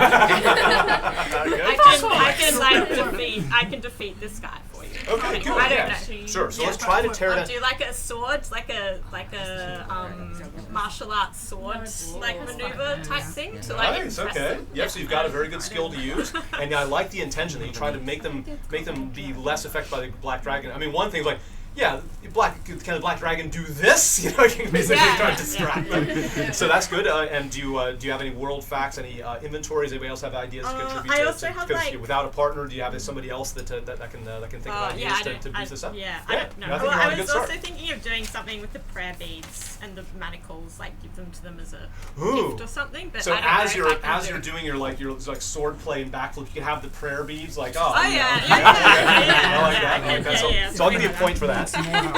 I'll give you a point for that. If you need some more help, I can touch. Are you wearing armor of some kind? Yeah, I don't know. Leather armor. Yeah. Okay, I'll touch your armor and cast light, so it Ah, give you that's some cool. light. Okay, that's Yeah, great. that's Okay, cool. good. Yeah, one person can sort of help, so I want to give you that advantage. All right. As you're doing this, you have your choice. You can do acrobatics, you're doing a lot of flips and things, or you can just use your weapon attack bonus. Well, you're good at the bow. Can I aren't do you? dexterity and just do like some cool weird like some martial arts kind of like floor moves? You know what you're really good at? You're very good with the bow. Yeah. Like if basically Ricochet the arrow and you catch it. It's like Yeah. Robin Hood kind Or of. Like maybe the a fling- kobold is like eating an apple like in the corner and I just I don't know. Good prayer beads. So a kobold has prayer beads. You can shoot an arrow through the prayer beads, like as a target. Oh, okay. Would that like anger them? As long as you It's your don't choice. I'll use light on the Maybe I'm trying to arrow. fool you into Accidentally doing gets something like a bad. Yeah, Kobold's I'm head. into that. That one is really fun. So yeah, I'll give you the point for like thinking of the an prayer arrow. beads if you want to maybe shoot the arrow through the prayer beads as Yeah. like a bit of a target practice. Yes. I'd like to do that. Yeah. So you've got a total of +2. That's great. Cool. Is there a line that you say as you do this that you think might get you an extra +1 if you give a convincing line? I don't know. No, I don't have a line. It's like, that's just the first thing that came into my mind. It's like, Okay, so Black Dragon do this. yeah, something like that. Yeah. go Like, ahead and say it. Say something so like can a black dragon do this? that. Good. Well, I'll give you a point for that. That's good. Good effort. So you've got a +3 on top of your +7, which is very strong here. So let's see if you can make that Where does 14 the to score a +7 point. come from? In the middle, so if somebody next to her can show. Yeah. That's Yeah. that's Cool. that's your Flank. bow skill. Very strong bow skill. Oh, can I have a dice? Do I roll a dice? Yes. So you can take one out of the bag. You Haven't have you your own. rolled 10 already? Here, You have, look have your at own four. die because Yay. for superstitious reasons sometimes people care a lot about that. Okay. First roll of the night. Woo! 19. 18. 19. 19. Fantastic. 19 plus 3 plus 7. 29. So you rolled a 19 plus 7 because you're so good Oh, with the was bow. I meant to roll a different No, dice? D20. Oh. No, that's right. Oh, okay. I'm adding 7 because you're so good with that. My goodness. And then 3 I here was plus like, 3. hit it out of the park. That is equal to 29. Woo! Now this, very good, very good. Everyone cheers. Yes. Yeah, they are super impressed. First of all, it goes really well. They're like, oh, no, the Black Dragon can't do that. Black Dragon can't even fire a bow. I'm like, shh, quiet, don't say that about the Black Dragon. So some of them are still disagreeing, but someone's like, no, this is awesome. We need somebody who can shoot. They say, shoot the Black Dragon. No, don't shoot the Black Dragon. No, we like Black Dragons. That's great. But, shoot enemies of Black Dragon. Shoot the White Dragon. There's a White Dragon. They point off to the west. Enemy of the Black Dragon, they point to the east, is the White Dragon, off the cold one. So, okay, so there's some cold White Dragon, sort of ice dragon. That is the enemy. They let that slip. Because you succeeded so well, I've given you a bit of extra information. The Black Dragon's enemy is the White Dragon. The Black Dragon is over on the coast. The White Dragon's up in the snowy area. And dragons, they have different elements. So White Dragons use cold. That's the snowy white cold. Black Dragons use acid. They sort of dissolve and kill living creatures. Green Dragons use poison. Red Dragons use fire. Blue Dragons use electricity. So I'm giving you all this as a bonus because you rolled so well. So is there like 4 different types of dragons? There's 5 Oh different, my God. and I just mentioned 5 colors. Green. The Cobalt prayer beads have those 5 colors. You notice the prayer beads have a green bead, a black bead, a white bead, a blue bead, and black, white, red, and a red bead. Can I go and make a religion check? What? About like a religion check? Well, Oh, you can, later if you haven't maybe gone on? yet, you can change time. So Yeah, this is something to later keep in on. mind. This is not your last encounter with the Kobolds. These are all things like, okay, now we have some other ways to leverage that. What was it? Black, white, green, Black, red. white, green, Blue, blue, red, and red. and And which direction do they point for the White Dragon? Off to the west. Okay. I need a notebook. Yeah, they talk about the ice dragon, the white dragon, the ice dragon. So that's one thing that you get very good, but because you can personally get a tribute of wealth from them. They offer you really fancy Kobold prayer beads. It's from work, I just forgot that. You personally, for doing that roll, do get this. I've already determined how much it is. We got. Okay. So you get a nice set of Kobold prayer. These are like little gems and not just colored stones. It's worth 2 gold pieces. So does That's that a mean lot. That's like $100 in Have today's thing. given away my original? No, red you're beads? just sort I of showing still it have- off. Oh, Now, okay. I still remember have that the thing with original. advantage? You can get advantage on your roll if you give up an item. Like an expensive item, like you could give them away. You can actually roll twice and take the higher of the two if you're willing to sacrifice a spell or sacrifice an inventory item. So that's an example. But you didn't do that. You just kind of showed it off, and you just got 1 point extra for doing that. But you rolled so well that you've totally dominated. So write down gem Kobold prayer beads. They're like Kobold prayer beads made of little gems. And write down in brackets 2 GP. Fantastic. Make a note of that. They are super impressed as well. That has an effect as well. Which one was that? That was point number 2. All right. Okay, so 29 on shooting prayer beads. Impressed. Well, Got gems. Okay, that's how that goes. okay. BB realizes that he's sort of. Did I do the bead here? Did I Don't think take so. one away? Okay, let's add a bead. Yeah, this is this point here. You destroy one of their points. Again, you're even. Okay, but still neck and neck, and time is running out here. All right. Let's see. What can I do here? Oh, they were talking about befriending by Torg, and they won that one, and they didn't record that one. So when they said, oh, they're friends, some friends of the Reds. Like, look through the recording when I was mentioning point number 1, that the PCs are allies of Torg's, who's our enemy. I discussed that one.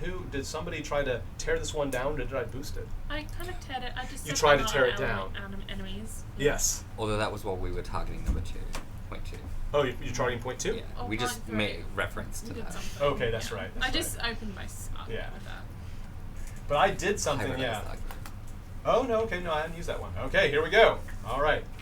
So, their point, he's going to really emphasize this first point, that the PCs are allies of the Reds. And again, you have the benefit of having Torg as an ally, but he's an enemy of the Kobolds. It's making this argument a little bit harder. Is he with us, or do we just like leave He's him? not. He's marching around back there. But they've been spying on you, obviously, and all that. Okay?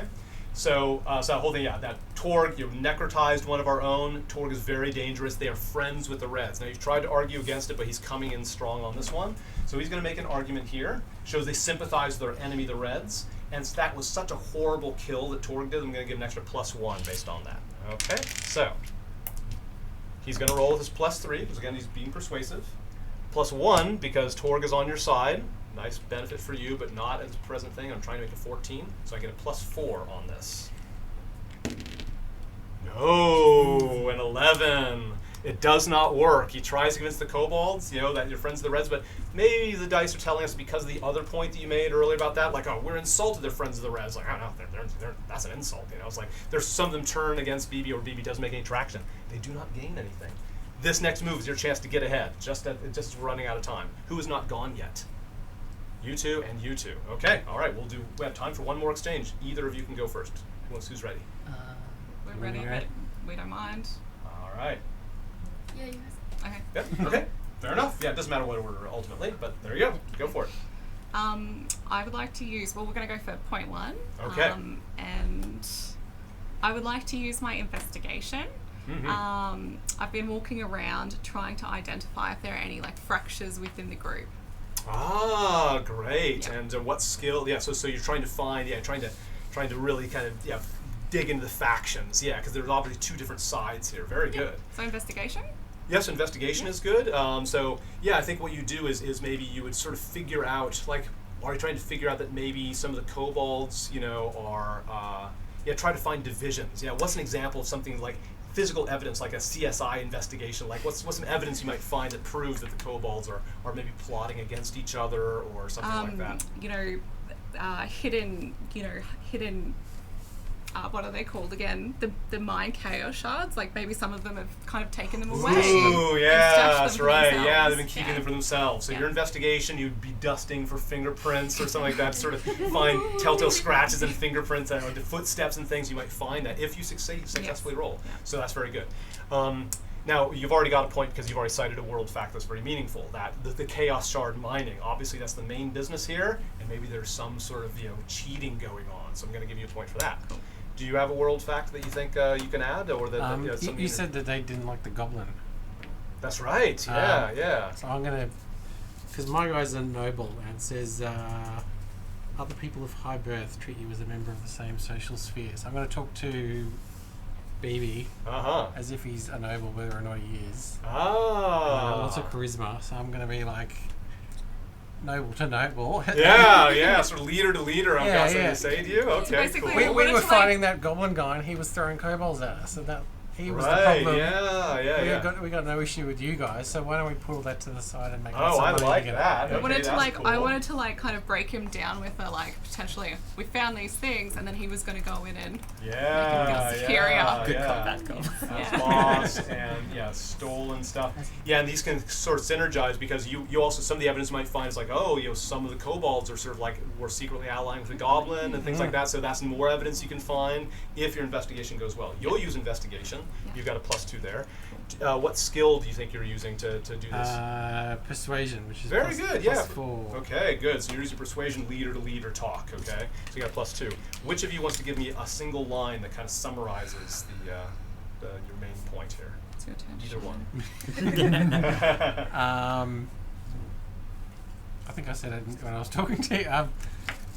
Let's put all this aside and focus on the money. Ooh, you look very serious. Okay, all right. I like that. Good business. Yeah, good business negotiation. Okay, so you got a +3 on top of each of your respective rolls. You roll investigation with a plus what?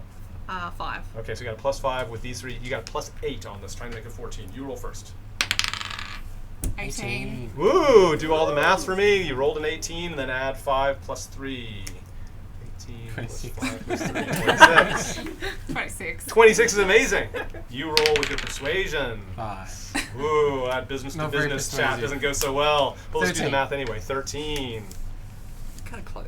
Okay, that's 39, but that's still about 20, which is enough. Cool. Very good. As a matter of fact, even so, this is so high. Like you do such great CSI work that you managed to find something that's like contraband. Like so it's like I think I'll be taking this as evidence. You find something valuable that they wouldn't mind giving up. Like they would find not useful. Like kobolds won't realize how valuable it is, but you're going to quietly pocket it. Cool. What's something that's worth a few gold pieces? What would it be? They don't realize. Oh, I think some really nice like silk, right? Mm-hmm. They just think that it's sort of dirty, but you realize if we wash this, I could sell this bolt of silk. They stole it by accident. So you have a bolt of silk that is worth 2 gold pieces. Great.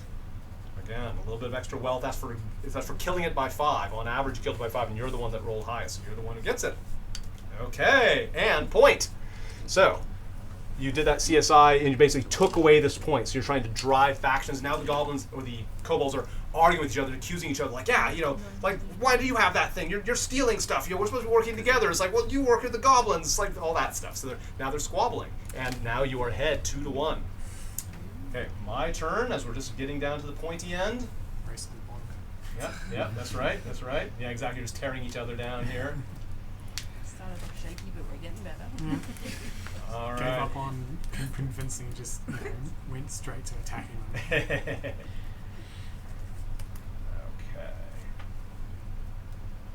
Let me figure that out. The orrery. Okay, so to the degree Dak saying, "Oh, these guys can figure out the orrery." Yeah, but none of you really made that move yet. So BB sees his opportunity to try to make a point about the orrery. He's going to do an intelligence contest with the smartest PC to prove that he knows more about the orrery. So he wants to throw down, it's like, you think you know about the orrery? I know a lot about the orrery. Let's have an orrery knowledge off. So somebody here is going to step up to be an intelligence opposed check, just pure intelligence, not really investigation, it's not really history, it's just raw figuring out how the machine works, right? So BB sort of, hauls it up and he sort of plays around with the machines and he shows like how the different levers work, and now you will have to do the same thing to show that you can sort of move the hoops and move the dials and things. Who has got a good intelligence bonus that isn't afraid to take a chance? Not the clerics. You and I. You can do it. Take one for the team. Wait, does that mean you also lose one for the team? This is my chance to redeem. Yeah, chance to redeem yourself. It's gonna be equal. Redeem. We did well. Oh, there you go. That's good. Oh, both of the wizards did, so you did very well. Is there a wizard who hasn't had a moment of glory? There's only 2 of us. Only 2 of us? Okay, so which of the 2? You're equally covered in I don't mind. glory. Assuming the worst. You went a while ago, maybe. Yeah, exactly. Yes, your turn. What am I rolling? You're looking through your silk and like, I'm sniffing it, Yeah. cutting it, Wasn't it dirty? secretly dressing up in it in the corner. Still. Okay, I'm gonna look up how intelligent your average winged kobold is. Is Okay. intelligent, by the way? Turns out it's a I'm rolling at the -1. So he thinks he's smart, +3. but his brain is kind of cooked. You notice that, like, as he's talking, you can tell by the way he talks. Like, he sort of twitches once in a while, and when he talks about, like, chaos shards, he, like, sort of stares off, the orrery. He mentions some, like, the orrery and chaos shards, there's something related. Like, when he's talking about the orrery, he starts talking about chaos shards again. So that's something you might dig into. What does the orrery have to do with chaos shards? All right, but I still might roll. I'm going to roll with a -1. You're going to roll with what, a +3? +3. Okay, going to have an orrery contest. We'll roll at the same time. 1, 2, 3, roll. 15. Natural 20! Oh my goodness! Really Good glad I didn't roll job. Oh wow! I was a bit disappointed rolling a 19. I was like, oh, I See, want I didn't get a 20 last week, so like, there's mine now. Wow. Okay. I Contest was like, wow. Just with crushed that. Carrick. Rolled natural 20. You should write down. So write down. Put like a 20 in a circle. You roll natural 20 on intelligence with orrery. Every time you do an intelligence check with the orrery to figure this out, you'll have a natural advantage. That's what the 20 is. So this is something you build up. So I would say, like, in your backstory, think of like some reason why you've obviously seen this before. Like maybe you have some sort of celestial knowledge, or you studied at a college that had an orrery, or you've always looked at the stars. So this is your invitation to think of something in your backstory. It's So roll 20 links to Ori's. Yeah, exactly. So just do natural. You can write nat 20 or just write 20 in a circle. So you got a 20 on intelligence of the orrery. It's a permanent feature of your character. Okay. All right. And I've got to do the beads. So you're just tearing each other down. So was this. The aura, no, you're boosting. Let's say it boosts your ability to do aura. So that's an extra point. 3 to 1. You're doing all right. Okay. They'll try to close the gap, but you're definitely winning. This is just the last chance. This is the last move before we go on. BB's very frustrated. Okay. He's talking about, but the goblins, right? Machines, like, we buy cheap, we sell expensive. These mining machines are great. The goblins are bringing new machines all the time. Like Ziggy, Ziggy's telling him to do it. So he reveals something about a leader of the goblins. Ziggy is somebody in charge. Ziggy's making him do it. Ziggy, they're scared of Ziggy. They'll just keep on bringing it. We have like a constant supply, of machines. Like, that's a business input. You're a businessman. You understand. Our inputs, are very high, and we're making profit here. So he's trying to persuade that this is a great business because the profit margin is so high, thanks to the goblins doing this. So I'm not going to plus, not a minus. I'm just going to give him a +3 on this, and I'm going to try to get a 14. And this will either close the gap and make your victory a little bit smaller, or the gap will remain large. You might have a larger victory. So, oh yes, I've been rolling very well. He convinces them, but is not enough to tilt the tide. So he did boost that. I've marked that there. But you still have gotten more kobolds on your side than on their side, even though I've added a point there. Still 2 to 3, that's a win. You have convinced the kobolds that you are not going to be enemies, you're going to be allies. Good job. Fantastic. The kobolds are now pretty friendly to you. And BB basically sees the way the wind is blowing, and he sulks a bit, but he realizes that, okay, you're better off as friends as enemies. You got a question? Yeah, we're a little We bit didn't actually confused. take their turn. I thought. I'm sorry. This might change it. So this will turn. I'm very sorry. I did twice. It's your turn. Sorry about that. I lose track. We have so many people around the table. This might make a difference because he's added this one. If you win this one, then you'll go from a normal victory to a high victory. They'll become the top supply. What is your argument? And no pressure. They'll go from merely friends to very good We've already won friends. either way. Like, we didn't even need the turn. We're fine just to. No, because the difference is that if the gap is large enough, because they won this one, you have to increase the gap to get the highest level of victory. So, as the cleric, I was going to use a spell to support my argument. Oh, good. So Okay, so that'll be advantage as you roll. I can't pronounce it though.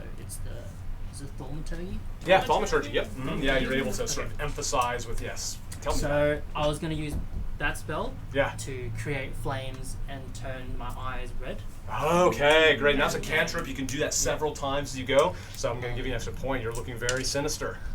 And then I would say to the kobolds that we were sent here by Tiamat to set you free.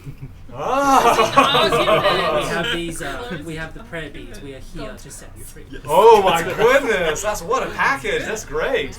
So now you're joining in here. Maybe are you branching the prayer beads as well? Like, are you on board with this argument? Okay, great. Would I use my performance to do like a dragon dance? Yes. Okay, you do. I love that. So we got extra points for that. We've got a couple points on there. I think that's such a good idea with like, we're here to set you free. I'm going to give an extra point for that. Okay, so your odds are good. What skill are you each going to use? I'm going to use religion. Oh, you're good at religion. That's true. What's your plus on religion? 2. Okay. 2. And what about you? What skill do you think you're using? Oh, perform. You said performance. Yeah. What's your plus on performance? 5. Okay, 5. Yeah. So using thaumaturgy, yeah. So you're rolling regular, not with advantage, but you have very high plus. Which of you wants to give a line? So you want to restate that line and just act this out with one sentence that makes your point? Sure. Tiamat sent us here to set you free. I like that. All right. So you got an extra point for that. Whoa. So you got a +4 on each of your rolls. +4 on top of your religion. Let's do that. So you do religion first. 6 plus 7, 13. Okay, 13. Sorry, 6. Oh, you already did that. 13. All right. A little bit shy of the 14 you need, but let's see if this next one. 5, Yeah, so did you do math? Yeah. So sorry. Yeah, great. Ooh, that looks like 2 digits. 11. Okay, so that's 20, and with did you add this as well? Yes. Okay, 13 and 20 are your 2 scores all told. That's great. The average of that is like 15-ish or so, or maybe 18-ish, which is good. That's success.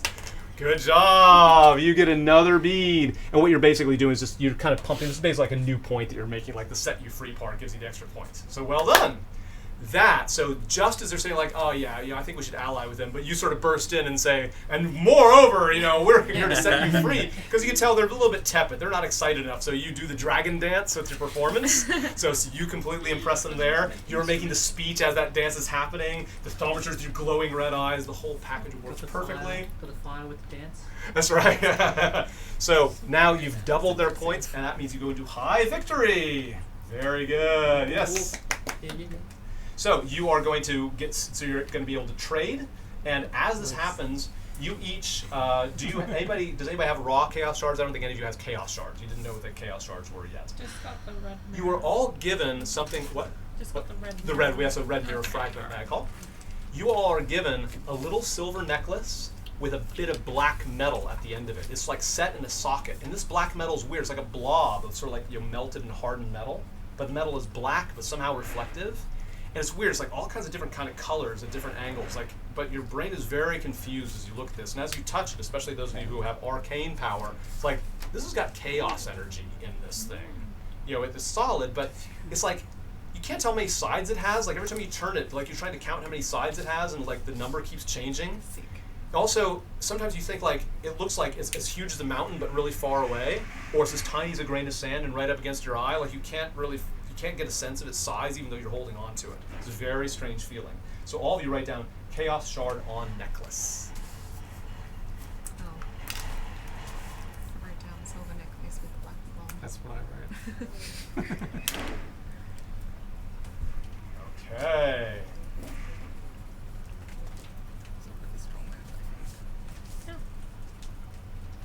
Very good. All right. BB is finally impressed, like with especially after the dragon dance on there. He's like, yeah, all right, that's cool. Oh yeah, we can like go direct to the dragons. Yeah, we don't have to fucking work for the goblins anymore. Yeah, we can we got adventurers on our side. Like you're gonna buy stuff from us, right? Oh, this is cool. Maybe you can teach us how to do the machines better, like all the ways we messed up the machines. Oh yeah, party time. And so he ducks down for a while. He comes up with a silver visor. He takes one of those chaos shards, is glowing like a sort of a beautiful blue color. It's like, oh yeah, party time. Yeah, this is great. There's a little click as he puts in the visor. He puts the visor on his head and goes. Bzzz. This white silver light comes out from the edges of the visor, and his whole body twitches. Like, yeah, party time.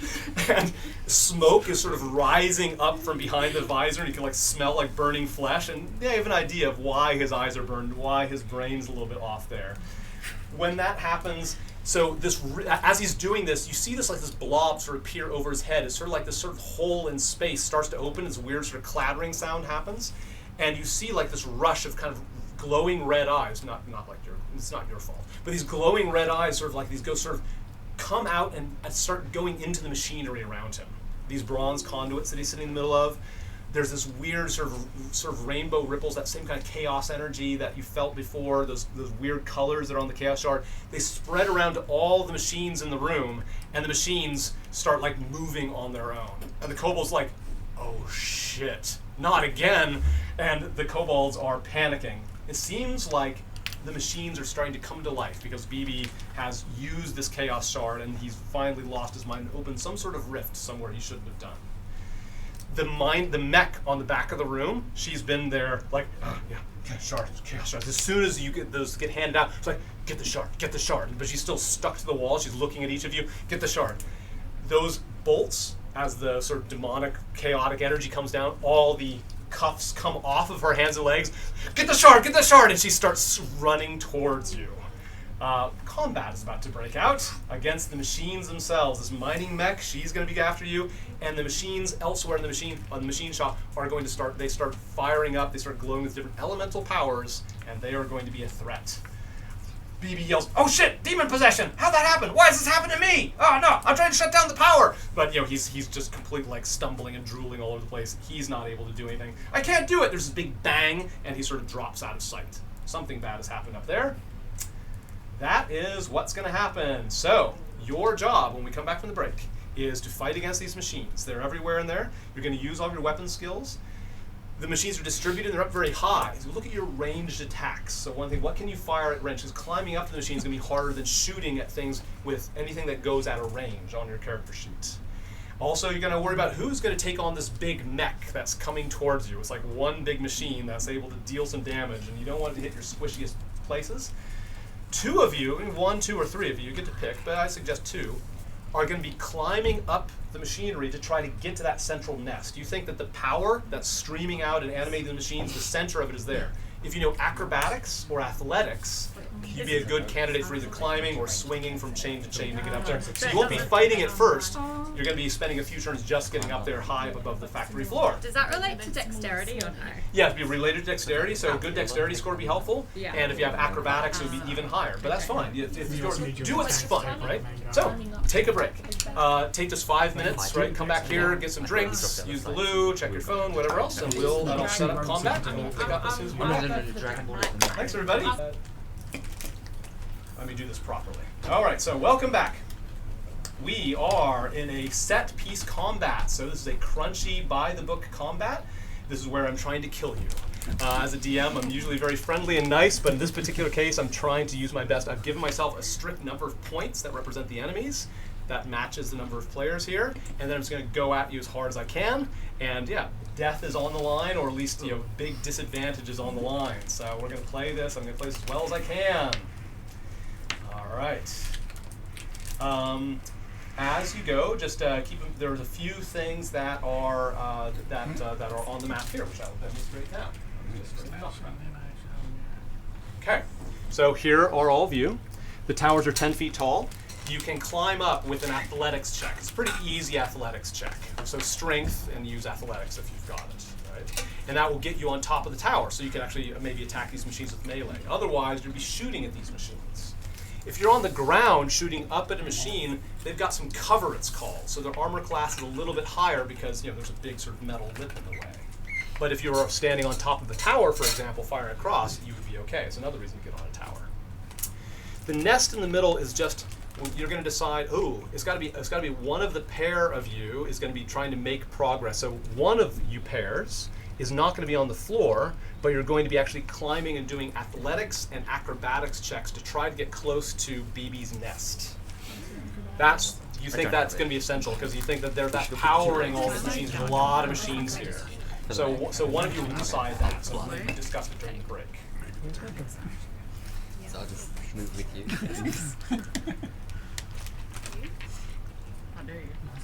Anybody got an idea of who wants to be the pair that is climbing out? You'll get to fighting, but your fighting will come a little later. Once you're up in the nest, you might be fighting BB or whatever's up there, but you'll be doing some turns of doing a little climbing first. Who wants to be that? Which pair?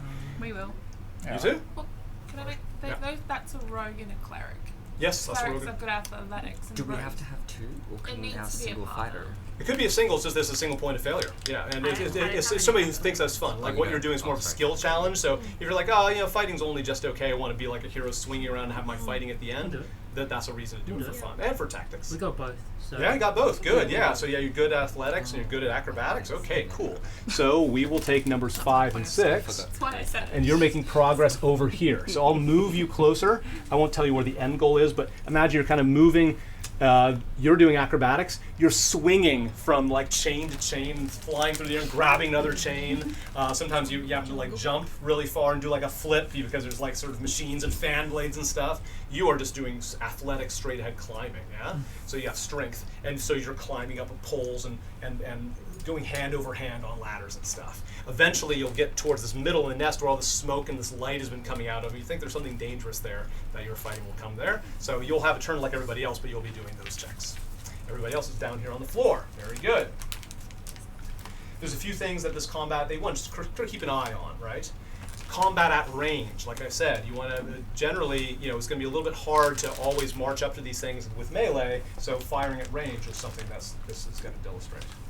Remember tanking, like we said last time, being visible to your enemy, like not hidden behind a tower, makes you a candidate to be shot at. So if you're the type that's supposed to be taking damage, if you're a cleric or a fighter, you've got more ability to take damage, so you try to expose yourself a bit more, right? So that's something. Also distance, all things being equal, enemies will still tend to attack whoever's closest to them. So position yourself to make yourself visible or not as that. We're doing saving throws. So this is unusual in that your armor class is not going to be very important here compared to your saving throws, as these machines are flinging elemental things. They're sort of like magic spells, magical elements at you. So look at that little box that says saving throws, that little square box, and you have all the 6 attributes. They have slightly different numbers than your other numbers down the side. Yeah. And check your neighbor to make sure they're using saving throws. This combat's unusual in that you have a side objective. So that side objective has to be made progress on the climbing just as much as killing. Your job is to kind of survive until the side objective goes and to make sure they don't get shot at on top of everything else they're doing. The last thing is judging when to use your big daily powers, your big spells that you can cast only 2 or 3 times a day. The way the adventuring day goes, as I explained, you often will have 2 or 3 fights before you are allowed to rest. You get these things where there's momentum and you can't do a long rest because something is driving you on. I'm just going to give you a hint. That is going to be the case here. You probably will want to move on to another battle in another room, perhaps, without a long rest. So you might have a reason not to blow all of your spells, but if you're in trouble, blow them all. That's that's next hour's problem, next session's problem. Blow them all. Okay. Paired up. Thanks for doing that. We do that just explaining when we have this many players. I have some quick combat advice they can see on Patreon. I've got some handouts that explain these different rules I use. As this happens, one of the machines that's berserk, it's pung, and you see flying through the air sort of a glassy sphere of some sort. You can see inside it is one of those chaos shards, but it's like surrounded by a glassy sphere. It sort of lands in these are piles of machinery all around. It sort of lands in a pile of machinery behind you, and this mech is like, shard, shard, shard, as it goes over her head. So she seems to be attracted to chaos shards. But she's looking at all of you, the thing around the neck. She's like, shards, get the shards. She's looking at each of you, and she also looked at this thing that's flying overhead. Initiative. You are going to make the first move. So I'll go clockwise. First I'll do the climbers because they're first, and then I'll do all of you clockwise. Instead of rolling for initiative, we're just going to go, I'll do random, clockwise or counterclockwise. So if it's odd, we'll go clockwise. If it's odd, we'll go clockwise. Quickly. But once the team gets a little bit smaller, you actually roll your initiative. But it doesn't matter too much. Yeah. Before this all starts, could I actually use one of my spells and cast Bless? But you do during combat. Yeah, that's one of those things like, is it worth doing? Yes, you would use that as an action. So remember, casting during your turn, you have an action. You can move. You also do minor things like you can pick up or drop an item and stuff like that. We'll get to that as we go. And just do the best you can. I'm going to rush you through because that's kind of the fun of combat. Just do the best you can. All right. So we're going to start with the climbers. You with your acrobatics and you with your things are going to go. So let's start with you clockwise. So you climb up to a pile of machinery, grab and swing on a chain. So I have a number here that you need to make. You'll use your acrobatic skill, which is listed down there. So it's based on dexterity, but it's a little bit higher than your dexterity thanks to that skill. All right. Start us off strong. Roll that. Strong 4. So 9. 9. That's not quite enough, but at least you don't fall. So you didn't go so badly that you fall. You sort of make a swing, and then you swing, and you sort of swing back to where you started out in any progress. Okay, you are doing athletics. So again, that's listed there. Do you have an athletic skill on top of your strength? Oh, good. Yeah, I forgot the clerics had that. Very handy. So you're going hand over hand and running and stuff like that. 10. 14. 14 is good enough. All right, so you are a little bit further ahead.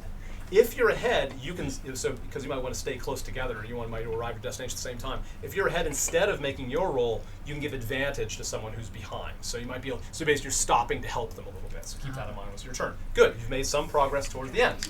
Now, according to my dart, we're going to go clockwise with pair number 1, which is the numbers 1 and 2 here. Remember, you can move and act. You can act right away and move. So why is that one got 2? So there's technically 2 machines. So I've paired up the enemies the same way because there's like basically 2 machines there.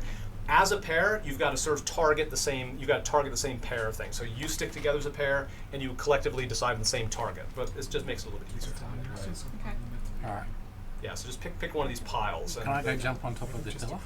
You can. So yeah, if you both have to stick together, so both of you will be rolling to do that. But I'll take the average of your two. Are you ready to climb up? Okay. So both of you roll athletics. This is based on strength. 19. Ooh, fantastic. 10. Good. Well, so what's your strength bonus? Well, that's the thing. You got a minus I got one. 0 Yeah, strength. that's fine. That's fine. 10 is just enough. So even with that, you can climb just fine. But you are going so well that we take the average. The two of you end up here, and we're going to count by squares. By the way, when you're moving around, most of you can move 6 squares, 30 feet. D&D is based on the imperial system, for which I apologize. But usually there's a 5-foot square, which is about 1.5 meters. And if you look at 30 feet, you can move 6 squares. If you're a halfling or a dwarf, you can only move 5 squares because you're little. Dwarves are got stubby legs, and halflings are just small. But that's okay. You're heavy. Technically go 1, then 2, 3, 4, 5. It takes pretty much all of your movement to get on top of this tower. I'm in on that one. Oh, so you can start running towards it. It'll take you a while. So Yeah, that's oh, no, fine. Do we? Okay. Yep, No, yeah. Yep. I can Yeah. start pounding them. Head towards there. Start pounding them. Okay. Just gonna pound him. Yeah. So 1, 2, 3, I'm a 4. wizard. All right. Come with You're me. behind. Now you can still take your action. So now you can use your action to do what's called dash, which means that both of you do nothing but run up there and you can't attack. Or you can attack from where you stand. You can use your javelin at a distance. You can use one of your spells at a distance. And we'll do it in order. So do you want to dash and just get up there and not attack, or do you want to attack from here? No, I'm going to throw a javelin at it. Okay, so you see javelin is written down there. I'm going against their armor class. Because you're on the ground and firing up at them, they're a little bit harder to defeat, but I've still got that. So I get +5. Yep, you got a +5. 15. 15, very good. All right, so everybody tune into the action here. As he's running, he throws a javelin. It hits one of these machines. When I flip the machine over, it means it's wounded, right? It means it's it's damaged. So he's damaged one of these two machines. Very good. More damage might destroy it entirely. Now it is your turn. You still have to attack one of these pairs. You might attack the weaker machine. If you're going to attack, and you have to stick together, so I suggest use one of your spells. Yeah, can I use my mage hand to potentially push it off? Because you said it's a small machine. Yeah, well, so I guess I want to say yes to many things, but I have to tighten in combat. Yep. Mage hand, by definition, is very weak, Okay. but it's a machine. What I'm going to say is you use your mage hand to try to disable the machine a little bit. Like you're going to try to pull out some wires. Your mage hand is strong enough to do that. That was my next suggestion. Yeah! Yeah, that one. So what you'd be doing is that maybe you'd use your arcana, which is basically how good you are manipulating the magic hand, right? Because you're concentrating on making it do its thing. Okay. Or maybe investigation, because that means you know how machines work. Are they both the same? Yes, they are. Okay, so just go and roll with a plus something. Okay. It's +5. +5, yeah, using Arcana investigation. That's an 8. Okay, that is not high enough. So you try, your mage hand sails out and tries to pull out, but doesn't do any extra damage to the machine. And your turn is done. Now you two as a pair, numbers 3 and 4, back here. Remember positioning, remember your enemies. What you gonna do? Well, I don't think we have. It's not possible for us to get to the mech yet because we're not that fast of runners. Yeah. So I'd say just go for the one in front of us. Okay. And Okay. then we have some gonna amble over. ideas. And remember, you come us to start discussing what your moves are. Slow one. What do you think? We gotta keep Okay, going. the one in front of us. This one here, That one okay. right now. So you're gonna shoot at it or try to climb up to it? Maybe shoot at range, Shoot yeah? at it. Okay, great. I have Which a. doesn't give any bonus for I cover. don't want to waste my hand axe actually. How far can Sacred Flame go? Pretty far. I think 30 feet, which is Does it well have within an range effect here. on a machine? Is there someone on the machine? Yes. No, it's fine. It will toast it up. I will cast 1, Sacred 2, Flame. 3, 4, 5, 6. So by the way, so it has a range of 30 feet, so you can do a Sacred Flame. Let's just go for it. It's basically It's combat, just go for it. So, Sacred Flame. It has to make a saving throw. Oh, actually, Sacred Flame goes 60 feet. My apologies. You can hit anything in this room. Sacred Flame goes very Oh, far. great. Can I just hit the just hit mech the mech then? then. I'm just going to hit the mech then. Yeah, you can hit the mech at a distance, sure. Gonna hit the mech. Yes, with a Sacred 60 it looks Flame. like. Okay, with a Sacred Flame, it is going to try to do a dexterity check, and you have what's called a spell DC. So your spells have certain power. If you flip to the very last page in that whole collection of pages, it says spell DC down on the very back page. Roll dexterity. 13. Okay, so I'm going to try to get a 13 or higher, and my dexterity, I rolled a 17. It dodges out of the way. I added something that's higher than your 13, so your spell is not powerful fast enough. It does not take any damage. What do you do? I'm gonna target the mech with Ray of Frost. Okay, yes, Ray of slow Frost it goes a down. very long way as well. That would also slow it down. Very good. If you hit. Now you're going to go against this armor class, which I see here. So Roll your spell attack bonus again on the very back page. Or something. It says spell attack bonus on the very last page. Very back. Yeah. Spell attack is +5. There you go. So you're going to do a +5 as this beam comes out of your hand. Go for it.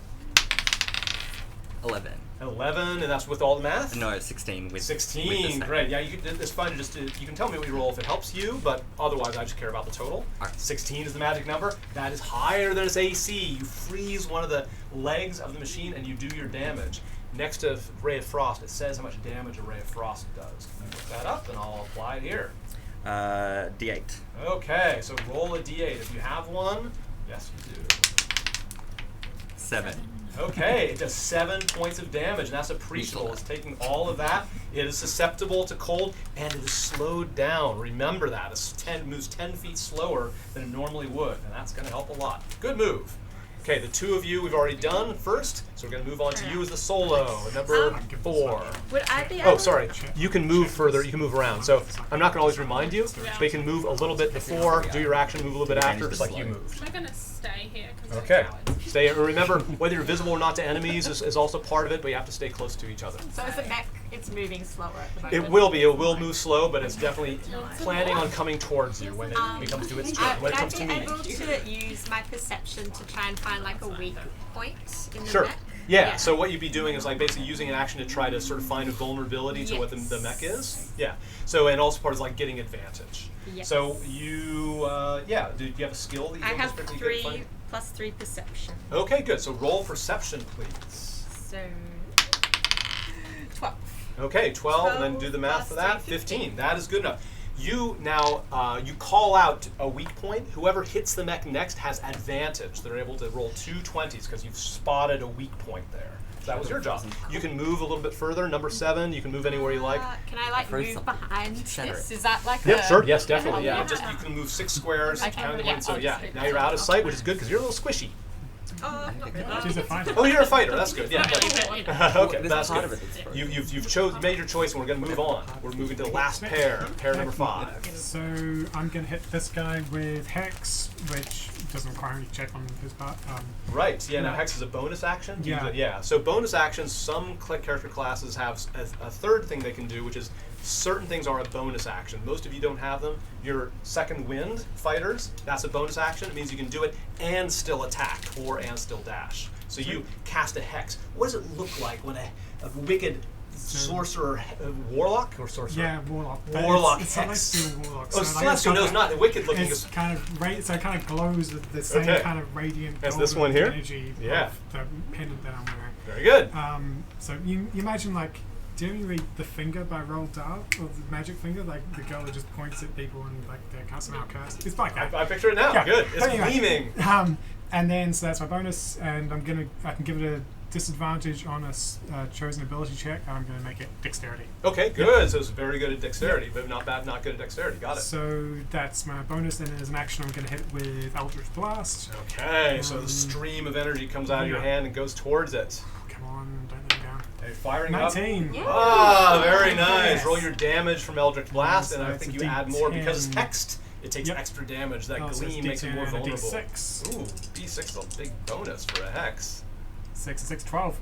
Okay, 12. It destroys this thing outright. It is off the board for now. It just, as pieces all fall down. Pieces are all sort of quivering with this weird energy, but it is no longer a threat for this round.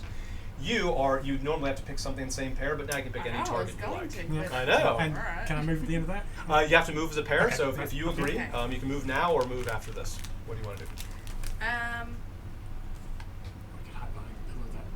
Totally ruins my plan. That's the way combat goes. You could have another one. 80 feet is how many squares? About 16 squares, so really Okay, far. that's Yeah. quite a long way.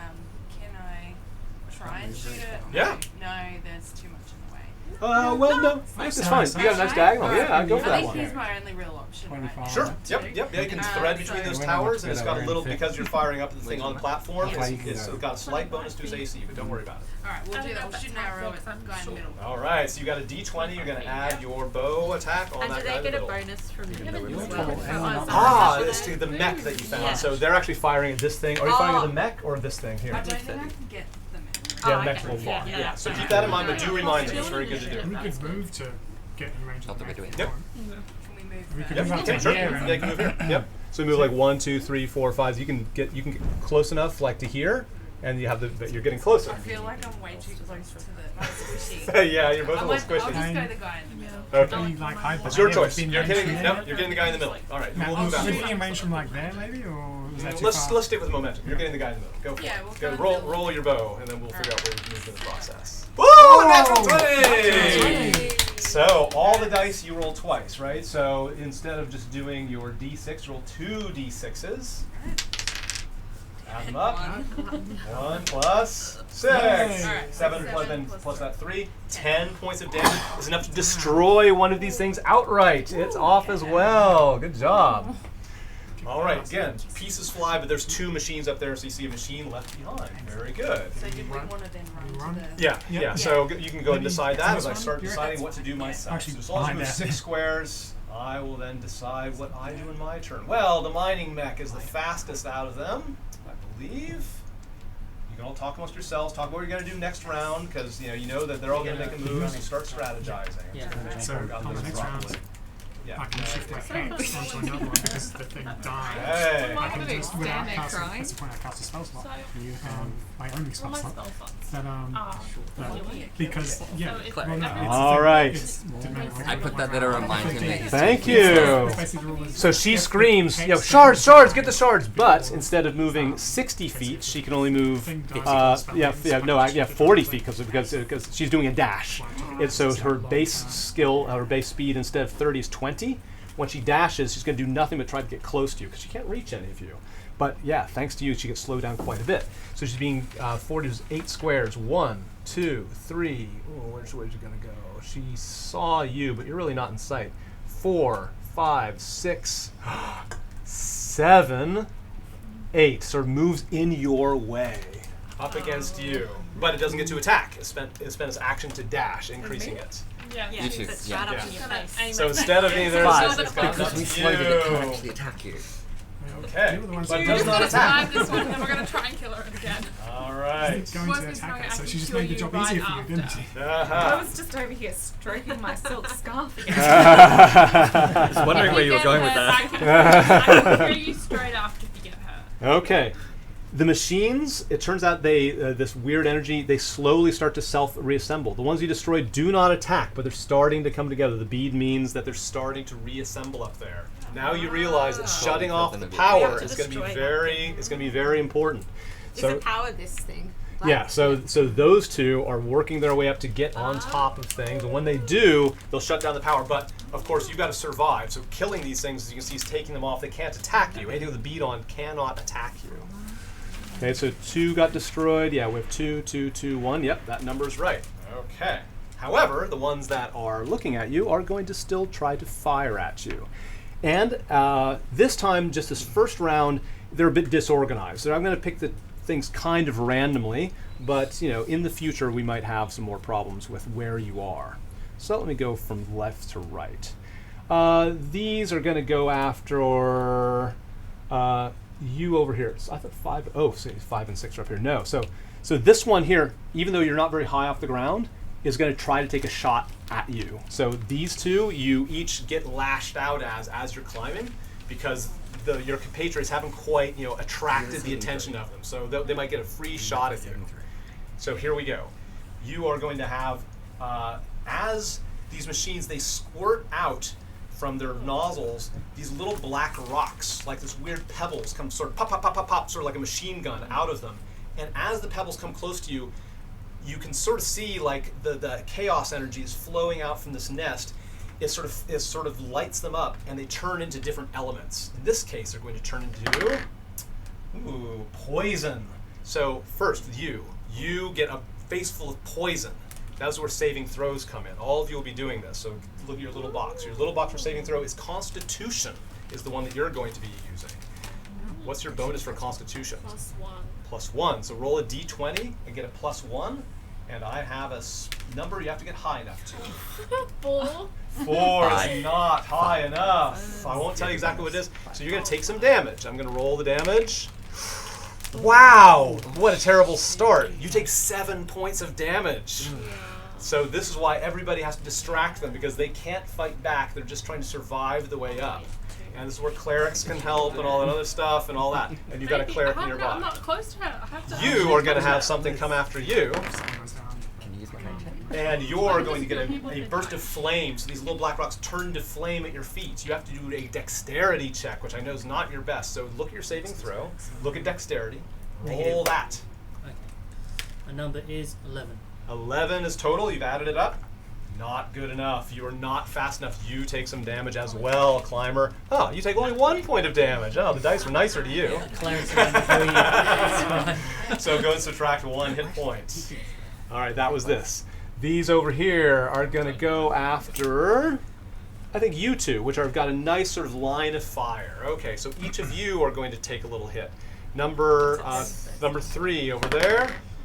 You are going to get a burst of electricity comes out. You have to do a dexterity saving throw, which is not one of your better ones. The worst I know. one. It's the worst one. No, the dice have plus been 2. nice to me. Wait, only one of you first. So you first. Come on. 15. 15 is good enough. Ah, you jump out of the way. So now you get an idea of the number you have to reach, somewhere between the numbers you've seen. You have a burst of fire appears at your feet. You have to do a dexterity saving throw as well. 17. 17. Okay, you both jump out of the way, and you are not damaged by this. Oh, actually, one of them shouldn't have fired at you, so I sort of ripped that off. So what I'm going to do is I'm going to carry that over to the next person, because that's just the kind of nice person I am. Oh, yes. We can use that one. I'm going to say it's that one instead. So those two got That's you. how movement 10. Ah, you two. So these over here are deciding to pick on you two, but you can see that there's a tower in the way. These little black rocks come firing towards you, but they hit this tower. You've got cover relative to those two. Now, they've kind of picked a random target. They won't be so dumb next time, but you've been lucky enough that you just happen to be in a spot where they can't reach you. So the rocks hit, they turn into acid and fire, but nothing happens. Okay. Over here, they are going to go after you. So here, you've got cover. It fires those black rocks towards you, but because you hid behind here, it hits this tower and doesn't do anything. You are also safe. So the You've ones done that all were that. rebuilding, they're still attacking in the same turn that they rebuilt? No, so this turn I did not have them. Oh, sorry, this one shouldn't have attacked. Never mind, it didn't attack. Yes. Welcome, guys. Yeah. What's the point? Yeah, that's right. Now they have recovered. Yeah, please do check me. I'm not trying to screw you guys. I'm just very scatterbrained when it comes to combat. And we're all trying to tell this story here. You're helping me by correcting me. Don't hesitate. That's my turn. Now, back to the climbers. You're trying to make it to the nest, so doing acrobatics. You're a little bit behind. Now, hang on. You, because you're ahead, can choose not to make progress and let this one roll with advantage, but you won't make progress this time. You're staying behind and helping them out. I can't use a spell or anything, can I? You can. You're close enough that you can sort of work your way over. Yeah, do you have a spell? You can heal them. Can I cure wounds? Yes, you can. So you don't get advantage, but you do cure wounds. So go ahead and spend one of those precious spell slots. What does it say next to cure wounds? So how much good does it do? 1d8 plus 6 hit Plus points. 6, that's right. Oh, by the way, cleric over there, that plus 6, you don't have a plus 6 because you're no longer in the life domain. We'll have to look it up. I think you just add your wisdom bonus All right. instead of So 6. 5. No, 3. So you'll be a 1d8 plus 3 because you abandoned your life god for the nature god. Even better. I can speak to animals. You do a 1d8 and add 6 to it. Very powerful. 11. 11. You get 11 hit points back. You can't go over your maximum, but you're totally okay again. Good job, cleric. Now making progress on that. You held back a little bit. This is your chance to catch up. You roll a d20. You're now going to try to swing again. You're going to try to swing and get closer to the We're nest. in Go the for it. forest. It's going to be our best friend. 7. What's your plus your acrobatics? Is it close enough? Might be. 12 is just enough. 12 is the number that you're trying to get at. You barely do that swing and you grasp just in time. Now you Tarzan over, fully healed. You've now caught up, so you're definitely next to each other and you've made a little progress. Good job. Now we'll go clockwise. So the two of you just have to pick the same target. That neck is a good one, but you don't have to be a tank, right? You can stay behind and still attack from range. So what Can do I you like do? climb up the tower and then like jump and like whack on the head? I was going to say, can I jump up on his back? Because that's something that I might be able to jump. That's right. You are sort of small. Yeah. You can say certain things in color, like mechanically it's going to be about the same, but I do like your idea. What you're going to do is there's a big pile of machinery. Do a quick athletics check for me to see if you can manage. You're not going to climb this tower because it's pretty far away. You're going to climb a little pile of machinery. I'm just going to give plus some 5. plus 5. 12. With a 12, yeah, I'm going to give you a +1 on this attack because you get up on a height as you come down with your axe. I'll give you a And +1. they get another bonus. Ah, very good, because you're going after the weak spot. That's why you climbed up the That's machines. right. You're going after the weak spot that this one pointed out. Which gave so you get advantage. to roll 2 20 advantage. So roll 2 20s at the same time. Take the higher of the two. Thank you for remembering that. 12 and 13. 13. Okay, just ignore that. So just say you got a 13 plus your attack bonus plus 1 more. Great. That is enough. So 5 plus 13 is an 18. That's higher than the armor class of this machine. Now do your damage. I'll give you a +1 on damage as well because you've climbed up. So I need a 12. Oh, yeah, you do. That's the 12. Nice. Do that. Do Plus that. 3, 8. Plus 3 is 8. Good job. We'll just see. There's like that. So picking There's like it a up. few there. I don't Just even be know. This thing gets quite badly broken. One of his arms, so as you come in the weak spot that you pointed out was like the joints on one of his arms, it wasn't shielded. You drive your weapon into that joint with all that weak spot stuff, and the arm goes dead and is hanging by its side. It now is not able to attack quite so fiercely as before, thanks to now you've got it halfway worn down. Good job. That was it. That was your turn. Your turn. So you have to stay close to your compatriot here, but you can still fire at it from a distance. So you have to go up to the mech because it just speeds up combat. Okay, I'm going to use my shocking grasp. Oh, good. Okay. Sorry, my Middle, that was my shocking plan. grasp. So the good thing about shocking grasp is that if you succeed, you'll be able to move away again and it won't get a free attack because you have to touch it for shocking grasp. When you move out of the range of any enemy, they get a free shot at you. It's called an attack of opportunity. Normally be risky, but the great thing about shocking grasp is it prevents exactly that thing. But you have to succeed. So in you move. You're going to use one of your major spells. It's going to do a saving throw. So next to shocking grasp, what does it say? I can look it up here. Where'd it go? It says Got here. shocking grasp on a machine. Does it do any extra damage from the electricity and stuff? Maybe? Lightning, It has melee. advantage. Oh, if it's wearing armor made of metal, you have advantage on this attack. That's what I was like. That's what I'm doing I next thought turn. that Ah, very good, very clever. So you're going to roll 2 20s. Your melee spell attack on the very last page. So flip to the very back page. There's something called a spell attack bonus down on the corner, down the bottom left, bottom right corner, where all those numbers are there. It's a Spell 5. attack bonus, yeah. Yeah. So you'll add. So you first roll 2 20s, take the higher of the two. 18. Thank goodness you have advantage. That 18, add 5 to it, and tell me the math on that. 23. That's more than enough against this armor class. You are able to damage it. Shocking grasp does damage. It might be listed there, but I have here it said 1d8. So roll an 8-sided die. This is one that you want to you. keep This one, close. yeah. That's fine. Just have your own. That's fine because you just get used to it. Go ahead and give that back. Okay. Thank you again. 1. Oh, 1 point of damage. All right. Mildly shocking.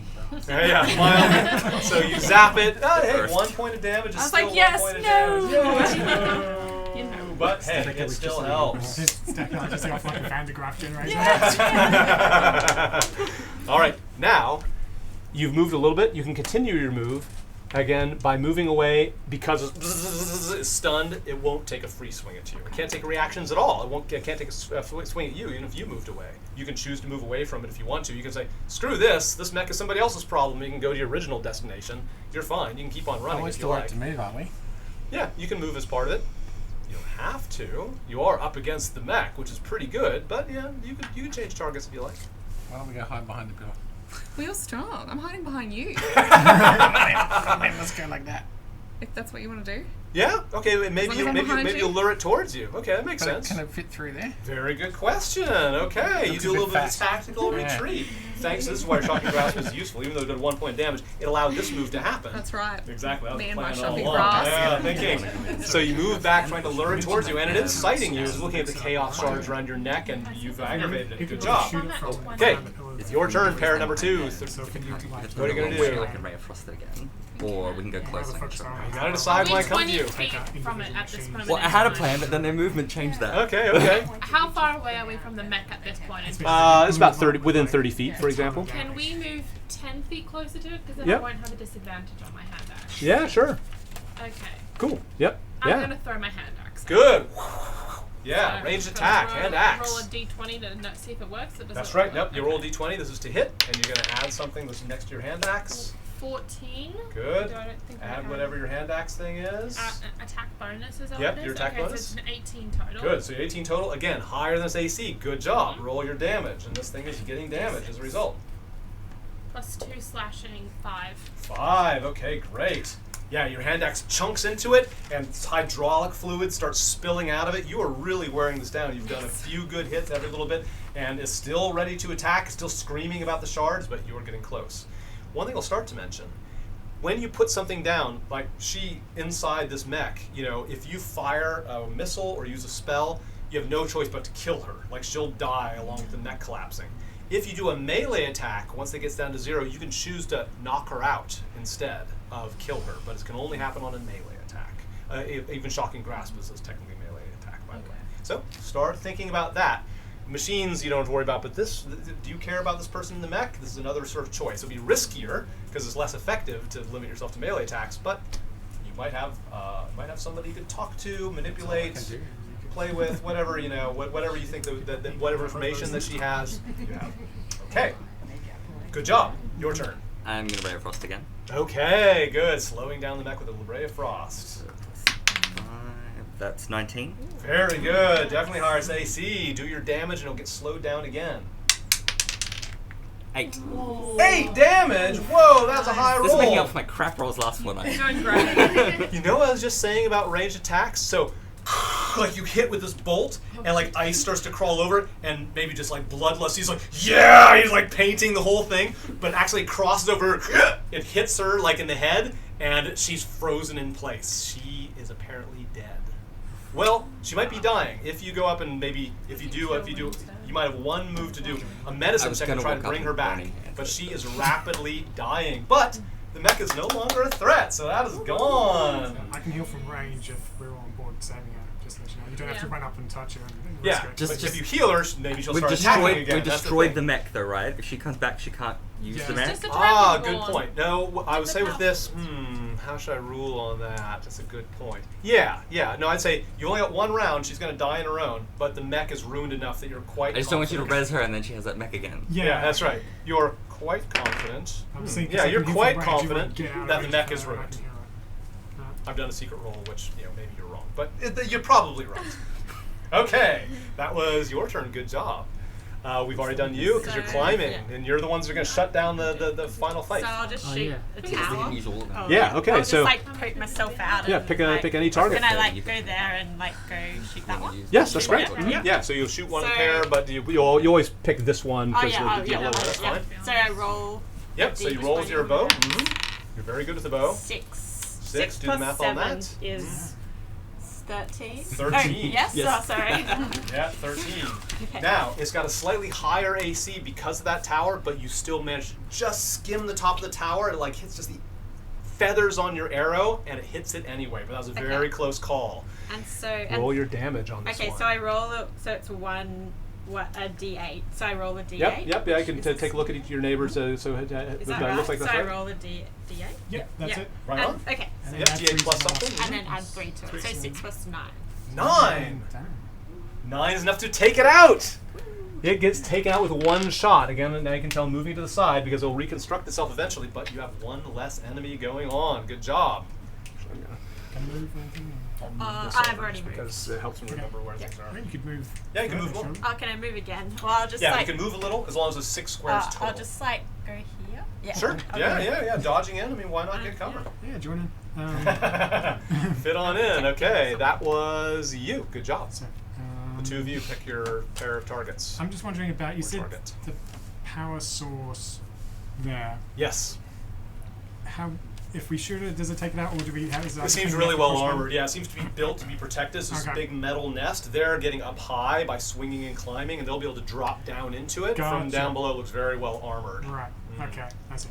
Yeah. So I mean, it's D&D. If you come with something really creative, maybe, but it doesn't look like it's an easier target than taking out things that are threatening Okay. at all. Sweet. Okay. I'm going to move over to here, and because Hex, if the thing dies before the end of the spell, I can shift it to another creature. Oh, very so good. I'm going Okay. to shift it to who shall I shift it to? This guy just did. Okay, sure. And sometimes you have a level you can use a token of your own, or use one of your dice you're not using to show that's got yeah, that's it's got great. a Hex on. That's your Hex. And same again, Eldritch Blast. Okay. Oh, you're not killing the chip? It's fine. You don't have to. That's a good point. I thought Because I can't. that's what you were planning to do. I mean, whatever. That's an excellent point. Yeah. Okay. So I didn't hear what no, I don't move the Hex. Instead, I let the spell drop, and I'm going to use my bonus action instead to use Healing Light on. Oh. okay. Heal! Yeah, I mean, like, I was killing her anyway, but... What do you mean I'm a party healer? How Some dare you? angels, you start to raise your hands, like this choir of angels starts to go as the Hex starts to move, and you're like, heal. I hear my patron in my head saying, hang on, we agreed. And that's because the bonus action, so you only get one bonus action. You could have used your bonus action to shift the Hex, or the bonus action to heal, right? So you've chosen to heal Havilar. That's the name of the person there. Yeah, and that's range of 60 feet. That's plenty. Yeah, you're fine. Yep. Okay, so then it's a D6. Yeah, you have to be able to see her, but that's fine. Let's Okay. say you have to move over Okay, here to sort okay. of see. You'll have to we'll decide where you go afterwards. Yep. 1. See what I told you? So she just got 1 hit point. But that's Okay. enough good. to bring her That's back. enough If to she bring tries her anything back. funky, we This better. this ability is just for people who are dying. I can't be much use if you're wounded. Just because this Okay. It's all good. Heal Let's see what she's like before we heal her too much. Holy Sid. Yeah, so that's 1 my- HP. my So bad. she's okay. Now I can reveal Chaotic whether good. the mech is operational or not. She's alive? The mech is not operational. Oh my god. She struggled. She's like, get the shard. I mean, bloodied and just having come back from the brink of death, she is so obsessed. Like, you see just how bad whatever is besetting her. Even in the face of obvious danger, she's still trying to get at you. But yeah, the machine is ruined and she cannot move. She's basically out of the combat. So we'll basically remember that she's there, but I'm going to flip it over just to remind you that she's no longer a problem. So that's my bonus, and as my action, I'm going to hit this guy with Eldritch Blast, but without the Hex. Okay, good. So it's 18. Oh, plenty. Yeah, plus stuff. 5, That's yep, great. That's great. And Roll your then damage it's against just it. a D10 this time. 5. Okay, 5 is pretty good. 5 damage total. It's enough to Yep. wound it, but not destroy it. Okay. So it's still on the field, but more damage will probably destroy it. Good job. You if you can pick the same, basically picking the same target is the best thing to do on this one. But remember you can take the lead on this. He's sort of deciding on each turn. You can swap your turns around.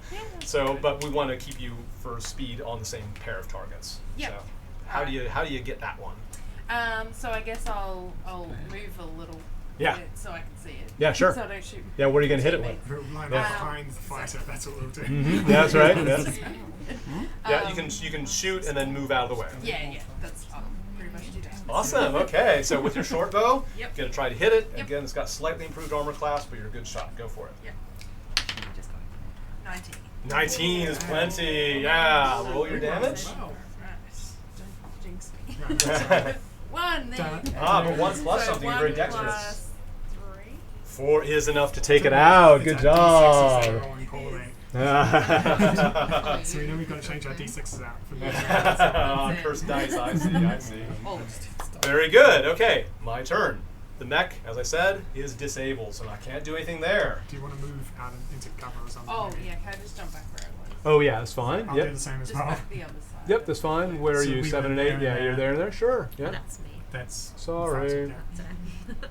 9, 8, and 9. Yeah. Yeah, we went there before. Yeah, I'd say you moved around. You can get pretty much out of cover like that. Yeah. Okay, very good. Position is important. All right, my turns. All right, so these two that are taken out, they start to reconstruct, but like the machine belts sort of can move these pieces around. So even though it came from here, it starts reassembling over here. We need to but they've got a bead Well, on we them. need to kill it. We probably need to kill it so they can get to the main place. So they are both out of action. Don't let me attack with them. These two over here, now this is a very good position to be in if the mech were a threat, but now the mech's not a threat, they've got a pretty good view of you, and they can go quite far. I thought it went dead when it was standing up. This thing, oh no, sorry, yeah. It's frozen. And also, so that's a good point. Okay, I'll give you cover, because, yeah, that's great. Frozen, yeah, exactly, if it weren't frozen. So it's up 10 feet, so still down an angle, I'd say it gives you cover. You have a +2 to your AC, thanks to your idea. That makes total sense to me. You are a tank. You can step in and take both of these shots if you wanna protect your wizard friend. Or you can. I've been so nice to you. All those times. Fine. Okay. So you're going to take one of each. So a burst of electricity hits you. Do a dexterity saving throw.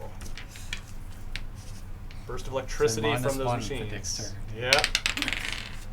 Oh, not Yeah. bad. Pretty light on your feet. That was enough to dodge out of the way. The second one hits you with poison. That's a Constitution saving throw. +4. Oh, +4? 16. Oh, no problem. You take no damage and the tanks are 4. That's right, fighters. That's what you want them to do. These two are going to search for a target. They're going to look for who's closer and who isn't sort of on cover. This over here, this one can barely get you. You have a +2 to your, so not +2 to your AC, right? But I'd say because of cover, I'm going to say you have a +2 to your save on this one. Okay, so this is number 8. So you are going to save with dexterity. This is a burst of electricity goes at you. Nothing saves on that one. No, you can add all you like to it, but it's not nearly high enough. You get zapped, Warlock, for 6 points of damage. Losing hit points as you go. How much do warlocks have? Oh, more than I got 10. But I can heal myself with my own ability if it needs, but not with much. All right. This one I think is don't usually split things because we have kind of split here. I think it's going to go after one of you two. Is one of you a tank and one of you want to protect the other one? us? Yeah, Yes, one of I you two. will protect. You're going to take that on, so you so you've stepped in front and you are going to take those little rocks. You are going to take a Constitution saving throw as a dwarf. Do you know anything special about poison? It's a poison. Does that ring a bell? I mean, I've got medicine. It is. Dwarves have advantage on poison okay. saving throws. Very special Alright, thing about so dwarves. You get to roll this 2 20s at the same time. Take the higher of the two. Poison is a bad choice against a dwarf. And it's charisma, did you say? It's a constitution. Or constitution. 18.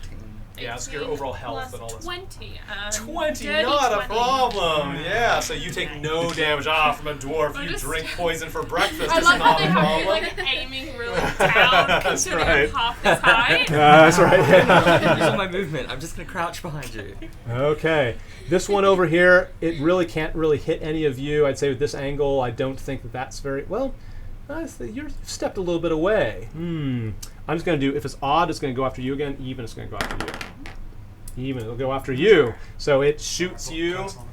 You get a burst of fire, and you get a dexterity, which is pretty good. Dexterity saving throw. That's the one that you want. Go for that. You're very good on your feet. 16. 16. Very good. Does not do this. Oh, +3. 19. Not a problem. You managed to dodge it. That is all of the things here. Yep, I've taken care of this. These two are ready to shoot next time, but they do not do it. You're doing quite well. You are getting close to... Yeah, you're getting close. So one more success, and you are going to join the fight. And hopefully you're ready, because there's something that nest is glowing and sizzling, and it looks nasty. So you can start off with either of you. You're even. Do you want to do yours first or yours first? Can I use my medicine bonus to give her steroids? I like that idea. I would. There is a kind of aid. So yeah, with this medicine you can kind of hype her up and like pump her full of some sort of vitamins or juice. But what you do is you don't make any progress. Your action is basically to give her an advantage on her roll. I guess the question is, does it take 2 of us to turn off the power? Well, she would get there first, so she gets to discover first what's in there. Either you go together. If you both succeed, you arrive as a pair. Or you can give her advantage, you stay where you are, but she gets there. She has a very good chance of getting in there first. What do you want to do? I'll just run. You gonna both run? Okay. Yeah, All right. So together. So you're doing athletics and you're doing acrobatics. You can roll in either order at the same time. Is fine. 11. Should I just give you this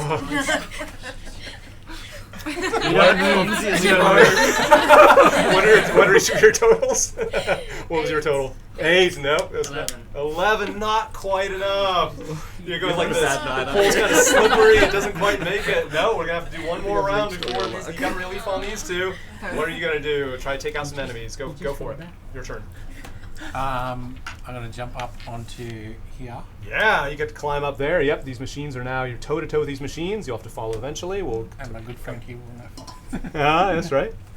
Yep. Yeah. You have to be close. You can be at the bottom of the tower if you like. I might stay at the bottom of the tower. Thank you very much. It's like, I go down here, thanks. Okay. What do you do? Which one do you attack? I'll take the white one. Sure. Okay. And now you've got your melee weapon, and it doesn't have any armor protection from the lip of the metal, so it's easier to hit. Go for it. With a 1. Describe to me how you completely fuck this up. What happens as you climb up? Like, why do you completely fail? Does your sword get tangled on something? Do you slip and fall? I go off balance and fall over. Yeah. Fall off the tower. Yeah. Yeah, actually, let's do the combination of that one where actually roll an athletics check. You're cursed, Okay, so you have the option. Yeah, you can fall. You don't have to give yourself a disadvantage. I like the color of it. So you got to the top of the tower, but something went wrong. What was it? Tell me what happened as you're swinging it. Does it get caught in a chain? Slip on a pile of grease. Gets caught in my shoelace or something. Okay, that's good. All right, that's why you missed. It is your turn. You can choose to climb up and attack hand to hand, or you can fire at a distance. I might fire Ray of Frost. Okay, Ray of Frost. Yep. That one. Okay, yep. So it's got a little bit of cover, so you might need to sneak over here to get an angle on it. Yep. It's got slightly better armor because you're going past that lip. Go for it. Roll your spell attack bonus. Like we did last time. So on the very last page, I believe your spell attack bonus is a +5. Yep. Roll it to +5 against the AC. Nice one. Yes. Okay, 15. Just go ahead and do the math anyway so everybody can enjoy. What's your total there? 20. 20, yes. So dirty 20. It's not natural 20, but still plenty. You do your damage. Roll your Ray of Frost damage. You might destroy it. That's right. Thank you. 7. 7. Okay, not quite enough, but it is wounded. It's damaged, but not fallen down yet. Still active. You two as a pair, what are you going to do? Don't know. Guess the only smart thing to do would be to attack either one of these two. Okay. So we'll go over to whichever one's the closest. Mm-hmm. Here's the thing. I've thrown my hand axe. So Do you have multiples of them? I don't think so. I have 2 actually. Yes, okay, you have a second one. Throw your other axe. Sacred Flame. We'll assume at level 1, we'll assume that at the end of the battle you pick up your axes, but this is the last time. So you'll get your hand axes back later. Okay, so I will throw my hand axe again. Okay, at which thing here? The one behind the map. Yeah, go this one and leave them to handle Yeah, that. because right. attacking. Makes sense. Okay, yep, so going for that. Okay, so You'll need to move a little closer. I think your hand axe only goes 30 feet, yeah? It So do you goes mind? 20 or 60, but then I have to roll. Yeah, at a so 20 disadvantage. feet you have to get that close. Is that okay with you? Can we use the rest of our movement afterwards to How shift much away? movement has that been? Yes, you can. Yeah, so you've used 1, 2, 3. You can I'll move a just little make back. sure we go back. Yeah. Go in, throw it. Was it 10 plus the 14? 14 is enough. Even though you hit the lip, That's good. You're going after the one that's wounded. That destroys it. Good job. I keep doing okay. that. What about Oh, my that was a hit roll, not a. To hit. Sorry, yeah, do your damage. Yeah. 2, 4? Good. Yes, that is enough to take it off. Good job. All right. Then I walk backwards. Yeah, move backward, but while you're close I'll or join you in a far, moment. you get your attack against the other one pair. What do you do? I love my Ray of Frost. I'm Ray of Frosting it. All right, so roll your spell attack bonus. Ooh, that one's only 10. Only 10 total. No, it hits the metal of the platform but does not touch it. You, what do you do? Just question. I've because I have a lot, I have 20 arrows in my inventory. Does that mean I have to minus 1 arrow every time I shoot my longbow? No. If you're in the bottom of a dungeon where I'm really starving you, then that'd be more strict. But as it is, you get about half your arrows back. Don't worry about it. Cool. Alright, so yeah, I'll just shoot someone. I'll just poke out of here and shoot that one. All right, good. Is that close enough? Yeah, you got good sniping. So run out, take a shot. Yeah, and get back in cover. Feel free. We're not moving. You're moving faster than that. Oh, +7. Yeah, so 23. Okay, 23 is good enough. Roll your damage against it. next to your arrow thing. Yeah, you got that. 1. Oh, only a 1 plus something. I believe it's plus your dexterity. 3. So 3, 4. yeah, not enough to destroy it. So flip that over. It is breaking down but not broken. Now, you could move out, but remember, you're pretty resilient taking damage. By being out there, you're more likely to attract attacks from your squishier friends. I'll stay there. Okay, so bravely out there, like, come at me, is what you're saying to the machines. Please take my damage. I don't know. Very good. Good tanking. What do you do? Okay, slightly smouldering after that last time. So, I think I can still shift my hex if it's like missed a turn, because I don't think it says anything about, like... Let me see. I didn't write the full thing down, sorry. Oh, okay.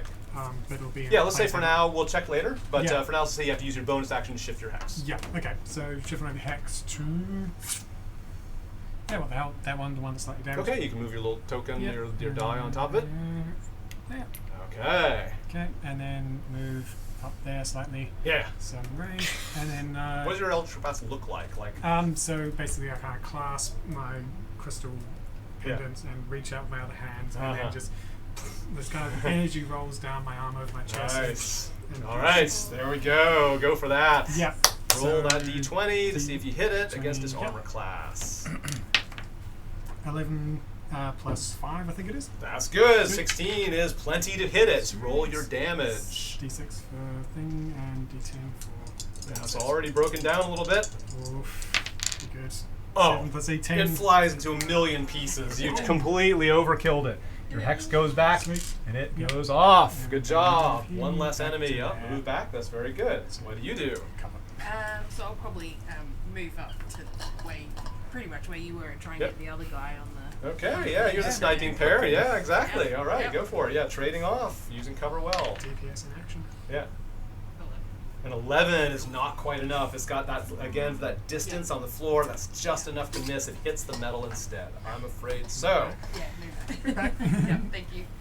All right. Hopefully this is the last round of attacks, because both we're running low on time here and we're running low in health, and these two are certainly going to succeed next time. The good thing is because you've tried this once, you'll have advantage on this next check, so there's almost no way to fuck it up from this point forward.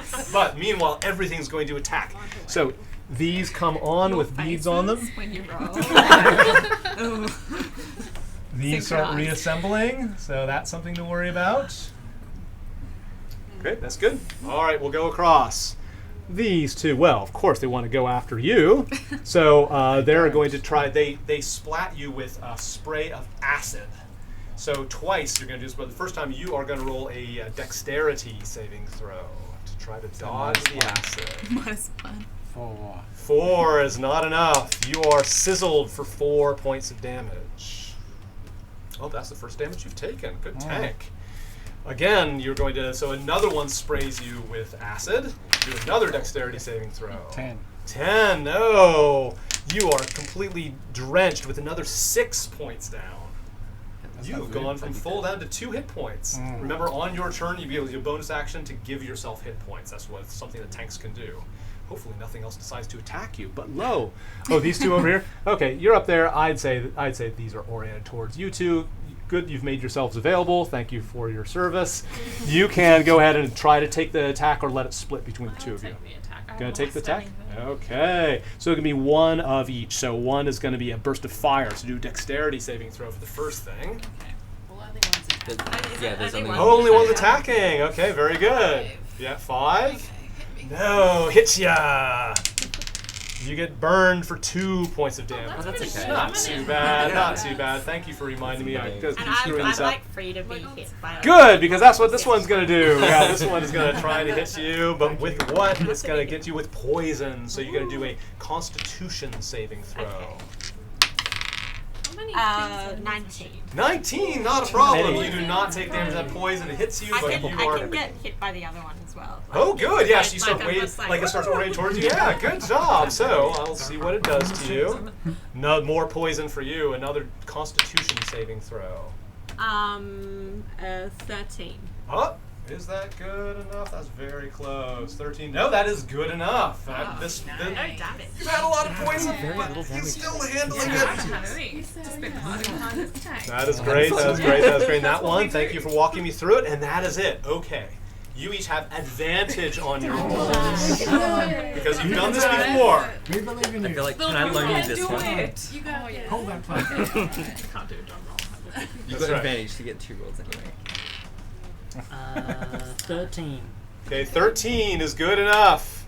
Oh, 21. Yes! All right! You need the advantage. You'll get through. All right. You end up It's here. an underdog story. So as you come in to the nest, so Wow, now we you're did going to be so on the map well. just like anybody else. We found a portal. Yes, you get sucked into a portal and you're in another dimension. Yep.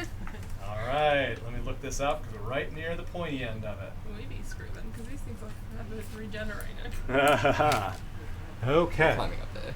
Yeah. So it turns out the reason that that these are coming off the board and they're sort of appearing near you is that the machinery in here has been routing power to these. Now it's got enemies in its own nest. It starts routing power to some local defenses. That's why the equivalent of 2 enemies are in there with you. So you'll be doing some of the same kind of dodging to these, but there's no place for them to go apart from you. You're gonna have to absorb this. Just All when right. the session's Just about as the to rain end. comes Yeah. in. All right, we got something to read Such a out good day to here. record audio. Okay. So they have held. No, they haven't held an action. 'Cause I made them because these machines got destroyed. It was using a lot of energy to do that. So they would be attacking you right now, but thanks to your friends having knocked a couple back, I'm going to spare you that. So you will be getting attacked next time. You are now there. You see BB lying on the ground. And he's like is just twitching. The silver visor has fallen off his head, and you just see like fresh blisters, like a pizza having just been taken out of the oven. It's just like bubbling, crackling skin, and there's a rectangle around his eyes. It's too late to be. And his eyes are glowing blue, but That's he's sort of like one eye is closing at the other one, and you see there's this big console of machines with all these conduits going through. But you see that the machine is just completely crawling with this weird sort of rainbow energy with these little red eyes appearing in the cracks. This machine is possessed by demons you recognize. Like you've heard enough about demonic possession that you think that BB has somehow summoned demons. This act of putting this visor on has caused demons to sort of, that rift is no longer there, like this little kind of crackling spot is sort of shrinking all the time. But something in this little hole in space let through some sort of demonic possession. Something to keep in mind about using the silver visors. So these machines are going to start blasting you with the same energy as we go. But I'll do that all in turn. So good job, you've made it in there. Because you've made it in there and you rolled so well, you didn't need your advantage. No, you you're get to do right. one You shot. rolled. So each of you can take one shot against these machines. In either order. What do you do? What weapons do you use? What spells do you use against these machines? I just use my sword. Sure, sword's good. Sword's good against machines and wires and stuff. Roll that against their. Yeah, it's pretty delicate machinery. It's not that hard to hit. 24. 24! Holy cow! You didn't roll a natural 20 to do. Ooh, that's so close. 24 is excellent. Roll your damage against that. Roll your damage. Yep. So yeah, go and help out your neighbor. Probably got something next to the short sword. Has got that. Does the sneak attack apply? Ah, good point. So the machines are sort of oriented because you've got a friend there with you. This is why it's good that you came in together. You get to do sneak attack damage, but first you have to hit. So very good. First hit. 3. Okay, you hit it already. Yeah, 3. And that's fine. And you get to add your. So normally you'd stop there. You'd have 3 plus your dexterity. What does it say next to short sword? Is d6 plus something? Yeah, 1d6. Great. Yeah. So normally your total would be 6, but this is what I explained to you before. Because when a rogue has a friend next to the enemy they're attacking, they can do extra damage. Roll another d6. 6 and Still 1 not. is 7. Okay. So part of the machinery you're working on starts to smoke and spark, but you can still tell that you haven't destroyed this yet. I'm going to say this is wounded, right? So your part of the machinery is sort of abstract, is destroyed, but it's still a problem. You can attack either one. You can either try to go after the one that's just barely hanging on, or go after a fresh part of the machinery. Which would you want to do? I'll go for the already damaged one. Okay, the already damaged one is wise choice. Do you have a weapon? Do you have a spell? What are you going to do against this I'll thing? use my warhammer. Okay, good for smashing machines. I need the d8. Okay, so first you roll d20 to see if you hit it, because Even though it's not moving, you've got to penetrate this hard casing. Did you roll a 1? Yeah. So tell me how this fucks up. Like, I tell like what happens as you swing that hammer. Something horrible happens. The wall looked like the machine. They're both brown. That's like, gotta destroy the machines. You're like banging on the wall. And you're pointing like, that's the wall. That's the machine. Very good. Okay, no damage there. That was your turn. Now we're going to go all the way around, and next, so we'll skip you this time because you're part of it, but then you'll be on with everybody else. But it might be only one more round. Get rid of the enemies, get rid of the power source, and you're good. We only got a few minutes left. What do you do? I'll try and hit it again. Okay, yeah. So you're going to hitting these machines that are there. You don't want them to hit you. Go for it. Ooh, man. It's the shoelace, I think, is still like, still tangled with your shoelace. You can't quite get it. Does not work. What do you do? I'm going to use my freezy thing again. Okay, great. Yeah, this is where you say, oh, you could use Shocking Grasp, but, you might want to save your spells. So, yeah, you're sort of holding back a little bit. Okay, use your Freezing Ray. Your Freezing Ray, that's fine. Yeah, you can climb. If you climb up here, be rolling with disadvantage because it's right in your face. So you're better off staying. Huh? But then I can move afterwards. That's a little bit hard because you spend all your movement getting up there. You have to jump down and take some damage. Stay where I am. Go ahead and fire your Freezing Ray. It's got an improved AC. Maybe it's the one that's wounded. Go for it. Roll your D20. Got your spell attack bonus. 14. Nice. That's a 19 against AC is good. You destroy this one. That machine is no more. Two of you. What do you do? So it's only those two that's attacking them, right? Yeah, so those two, you can't help with those two. They're out of the picture. But this, and this are all still ready to attack you and your friends. Go for it. Because I probably maybe a while ago should maybe cast Bane on the machines, or does that not work? Oh, sure. It has to be an enemy you can see. Okay, I believe so. I can't see those You can't people. see them. Yeah. Alright. Too bad. Okay, well you can. You can do it on these machines that you can see, but not the ones up there you Is can't there a see. particular machine you want to go for? Maybe just that one right there. Pick your target on range. Okay, I can I'll shoot just anything. cast Sacred Flame with that one. Good idea. Okay, so these machines try to twitch out of the way, so it does a saving throw. I'm going to find out how good that is. It's not very good. Your spell DC on the very last page. What number do I have to? Not enough. Okay, it does not evade your Sacred Flame. Roll your Sacred Flame damage. Kill it. Dang it. No pluses, right? It's It's just pure luck on that one. Is it this one that does it? Yeah, it's just like a little. No, a lot of tiny ones. thing. Okay, it's a little bit scratched, but not bad. Go ahead. What do you do? I'm gonna follow that up. With Yeah, you gotta Ray follow up Frost. the same thing with the same Oh, with what fire Ray and Frost. ice. Yeah, fire and ice. Ice bolt. 15. 15. Yeah. All right. Roll your damage. 2. No, it's still on the field. Not quite dead. We'll skip you because we did you early. Now, how about you? Oh, me. Hello. I'll shoot at this one. This Okay. one. Yep. Go for it. Yep. And you see yep. combat speeds up. You see that even though it's a huge table, it does get a little faster as you get practice. So we're speeding up. Another 9. So that's Very good. plus 16. Fantastic. No, 26. Yeah, Sorry. plenty. Roll your damage on that. 1. Okay, 1. So 3 or 4. 4. Okay, good. Well scratched. What about you? Yeah, definitely sparks are It's flying. like such a good, and then a bad Yeah, I one. know. That's the way the dice go. Yeah, do the same. Move over to here, and Yep. then hex on this Ooh, one. okay, yeah. Really try to do it. Yeah, just to. Go might for as it. well. Eldritch Blast. Eldritch Blast again. 11 plus 5, I think. Very good. Roll your damage. That's probably enough. Come on. Bring me down. Yeah, that's enough. Take it off the board. 5. Cheers. All right.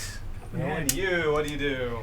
Shoot an arrow at the one just in front of me. Right in front of you. Yeah, great. Okay, so it's got a slightly improved AC. Yeah. If you climbed up, you'd be able to hit it with a sword, but yeah, I think at the arrow is probably a good way to go. Yeah. Back, maybe to get a better shot. Maybe. With It won't help too much. Yeah, I think you're at a good distance. Normally, I'd consider it, but I think it's the same no matter which way. Go for it. 10. Okay. Oh, the 10. No, it's not enough. Yeah, it just hits a strong part and does not penetrate. Yeah. Okay, they're all going to still attack you. This one is going to try to, I think, blast you. You're right there. But you two are such juicy targets. And, it covered you with acid and you didn't dissolve. It must be a little discouraged by that. So I'm going to have... I almost dissolved it. unless you want to take it on. No, I've only got 2 hit. You only got 2 hit points. That's right. Now, I damaged you. You had a turn. Did you have a chance to do your bonus, your second win last time? But I forgot. Okay, all right. Do you want to wear it? I mean, you're level 1. I can retroact that. All right. Someone else If you badly wounded if you do that, then they'll attack you one more time. That sound good? Do your Sure. second win. Sure. Roll your second win. Roll a There's d10. Yep. Even when I don't need to roll. So you roar with your second wind. That gives you 5 hit points. So add 5. That means that you attract this attention, tank that you are. Now roll a Constitution saving throw. That's one of your better ones. You're wasting your natural. Not a problem. They try to I just poison wasted you, my and you natural survive. 20. Good job. It does no damage. That's That that one. We'll do you two last. This one is going to pick a target. Yeah, I think if you volunteer for it. Okay, good. Yeah. You are going to take a saving throw. Fire bursts at your feet. Go ahead and roll a saving throw. What's the Dexterity. Dexterity. 20. 20, not a problem. You dodge that. Now these two, both of them are alive. They're going to go after each of you unless you want to take the damage. Yeah? You want to take both of them? Okay. So you are going to tank this one. The first one is a burst of electricity against you. Roll your saving throw with dexterity. Not your best. Alright, take the damage. I get 1. Oh. 2 minus 1. You take only 1 point of damage. It's shocked to you, but like you're pretty well insulated in that part of your body. Let's see how the next one goes. Ooh, this is poison. Because you're a dwarf, you get to roll with... I should have done something. Yes, yeah, roll Constitution with advantage. Roll twice. Because you're a dwarf, you get to roll twice. Roll. Alright, bring on the damage. A terrible look. 6 points of damage against you. Physician healed myself, maybe. It's alright. Bad time. All right, that was all of them. Let's finish this off. So let's see, because we're low on time, let's do you first because you might kill these things off. Which, go for the wounded one. Hey! I'm going to say, after all that battle, I'm going to say you went after the stronger machine, like wall. Oh, machine, wham, with your warhammer. Roll your damage, but all of your damage dice you roll twice. D8. Yeah, so you get to roll that 2 times instead of 1 because you rolled 20. Okay. What's this? Oh, there we go. So it's 8 plus something. Your warhammer has D8 plus something. Plus 2, so 10. Based on strength. Yeah, so 10 points of damage. Takes it out. So move that little 3 off to the side. This thing is wounded. You just need to hit it, Rogue. Just need to hit it. Come on. It's awesome. Oh! Just transfer. I should just stay Oh quiet. my god, if you rolled a 1, because you're lucky, you could just re-roll. Oh! Unluckiest roll. Stab. Does not do it. Because we're at the end, I'm going to say obviously you're going to prevail, right? Nobody's dying and all that stuff. But everybody roll. I'm going to roll a d4. This is in the ensuing fight for one more round. I'm going to shorten this. You're all just going to take some damage. We'll see if any of you die. No, you all take 1 point of damage. You manage to finish it off, and the fight is finally over. Woo! All right. The machine is disabled. As soon as the power source is destroyed by these two, all the other machines they are lifeless. It's 3 minutes to 9, so I'll do the most important stuff first. If you have to go straight at 9, I always respect that. If you stick around, you'll help vote for what we do next. So I'll do the most important stuff first. Nobody's down and dying, are they? No.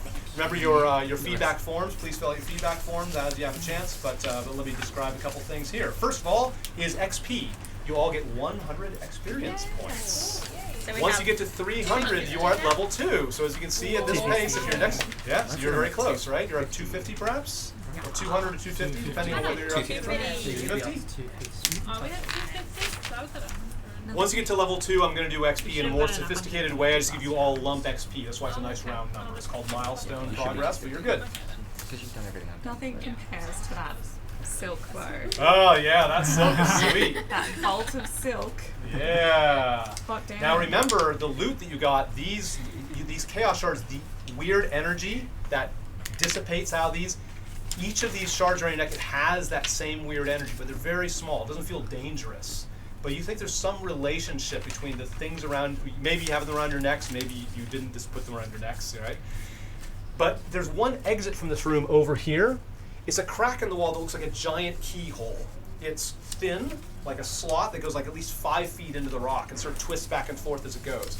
And it's crooked. It kind of goes like this, sort of like a keyhole size. And there's this weird sort of metal grating above it. As one of the braver ones of you who might happen to have a shard around your neck, you approach it and your ears sort of pop. And you just feel kind of weird.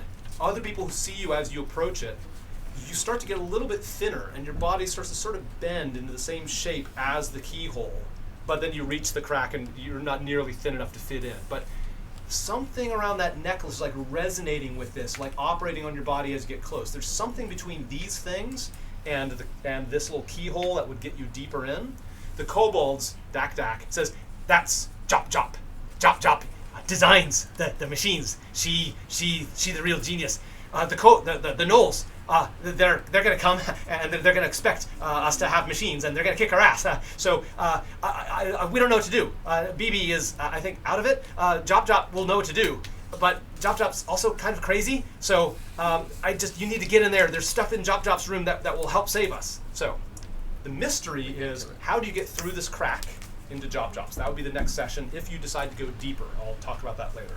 There's also a big metal door here that's locked, but that's the most important choices there. So the loot that you have, these things around your neck are valuable. You don't know how much. I'm not even going to let you write down a gold value, so that's part of your loot. But also, you each get 5 SP just by sort of, the pieces of machinery. You sort of take apart machinery. It's got like bits of silver and copper and gold foil. So each of you write down 5 SP. That's sort of a general loot you get at the end of every battle. If you like, write down either gear, pipe, or wire. Each of you, like a lot of the stuff is fried and the chaos energy has destroyed them. But one piece of, you all split it up and you can write down a little gear, a little pipe, or a little wire. Write that down somewhere in your inventory. No, it's like a little thin, like machine pipe, like sort of like hydraulic fluid to go through. Yeah. Yeah, no, your weapon is a good weapon. Don't worry about that. Okay, so that's it. If you need to leave, the only thing left is the vote on what to do next. If you have to leave spot on, feel free. Feel free to donate before you go. So let me take a minute for that. If you don't donate, you can go to this website, Patreon. Yeah, I wanted to. What's the website? What's the username? Yeah, so on the very front of your character sheet, one of those QR codes says teach DD, a helper nonprofit. Okay. You can just basically put in a credit card, it'll just charge you every month. And that also unlocks a lot of videos where you see me talk about each of these things. I talk about the moves that you did. I talk about how I built the thing. It helps you become a DM. It's also just, you don't have to tap this every time. So I'm encouraging people eventually, you just go ahead and do a monthly donation to our nonprofit. Remember, we have no wages, all our rents are free. You don't have to donate, but it really helps. But if you do want to donate and tap your card, stick around for that. You can go. Please fill out your feedback form before you go. But the next thing we'll do is vote for the next thing. I'm going to stop the recording for a second and start a transfer. Give me a moment. I hope you enjoyed watching us teach Dungeons & Dragons to absolute beginners. Want to know more about how we do it? Then support our nonprofit mission. Unlock extensive how-to videos and use the Courage and Chaos method yourself by using free materials that we provide. You can get all that at the link that you see here. That is tinyurl.com/teachdd, or you can click that link in the description. Of course, please like, share, and subscribe. We're going to come out with these videos every 2 weeks in this series, so I will see you again soon.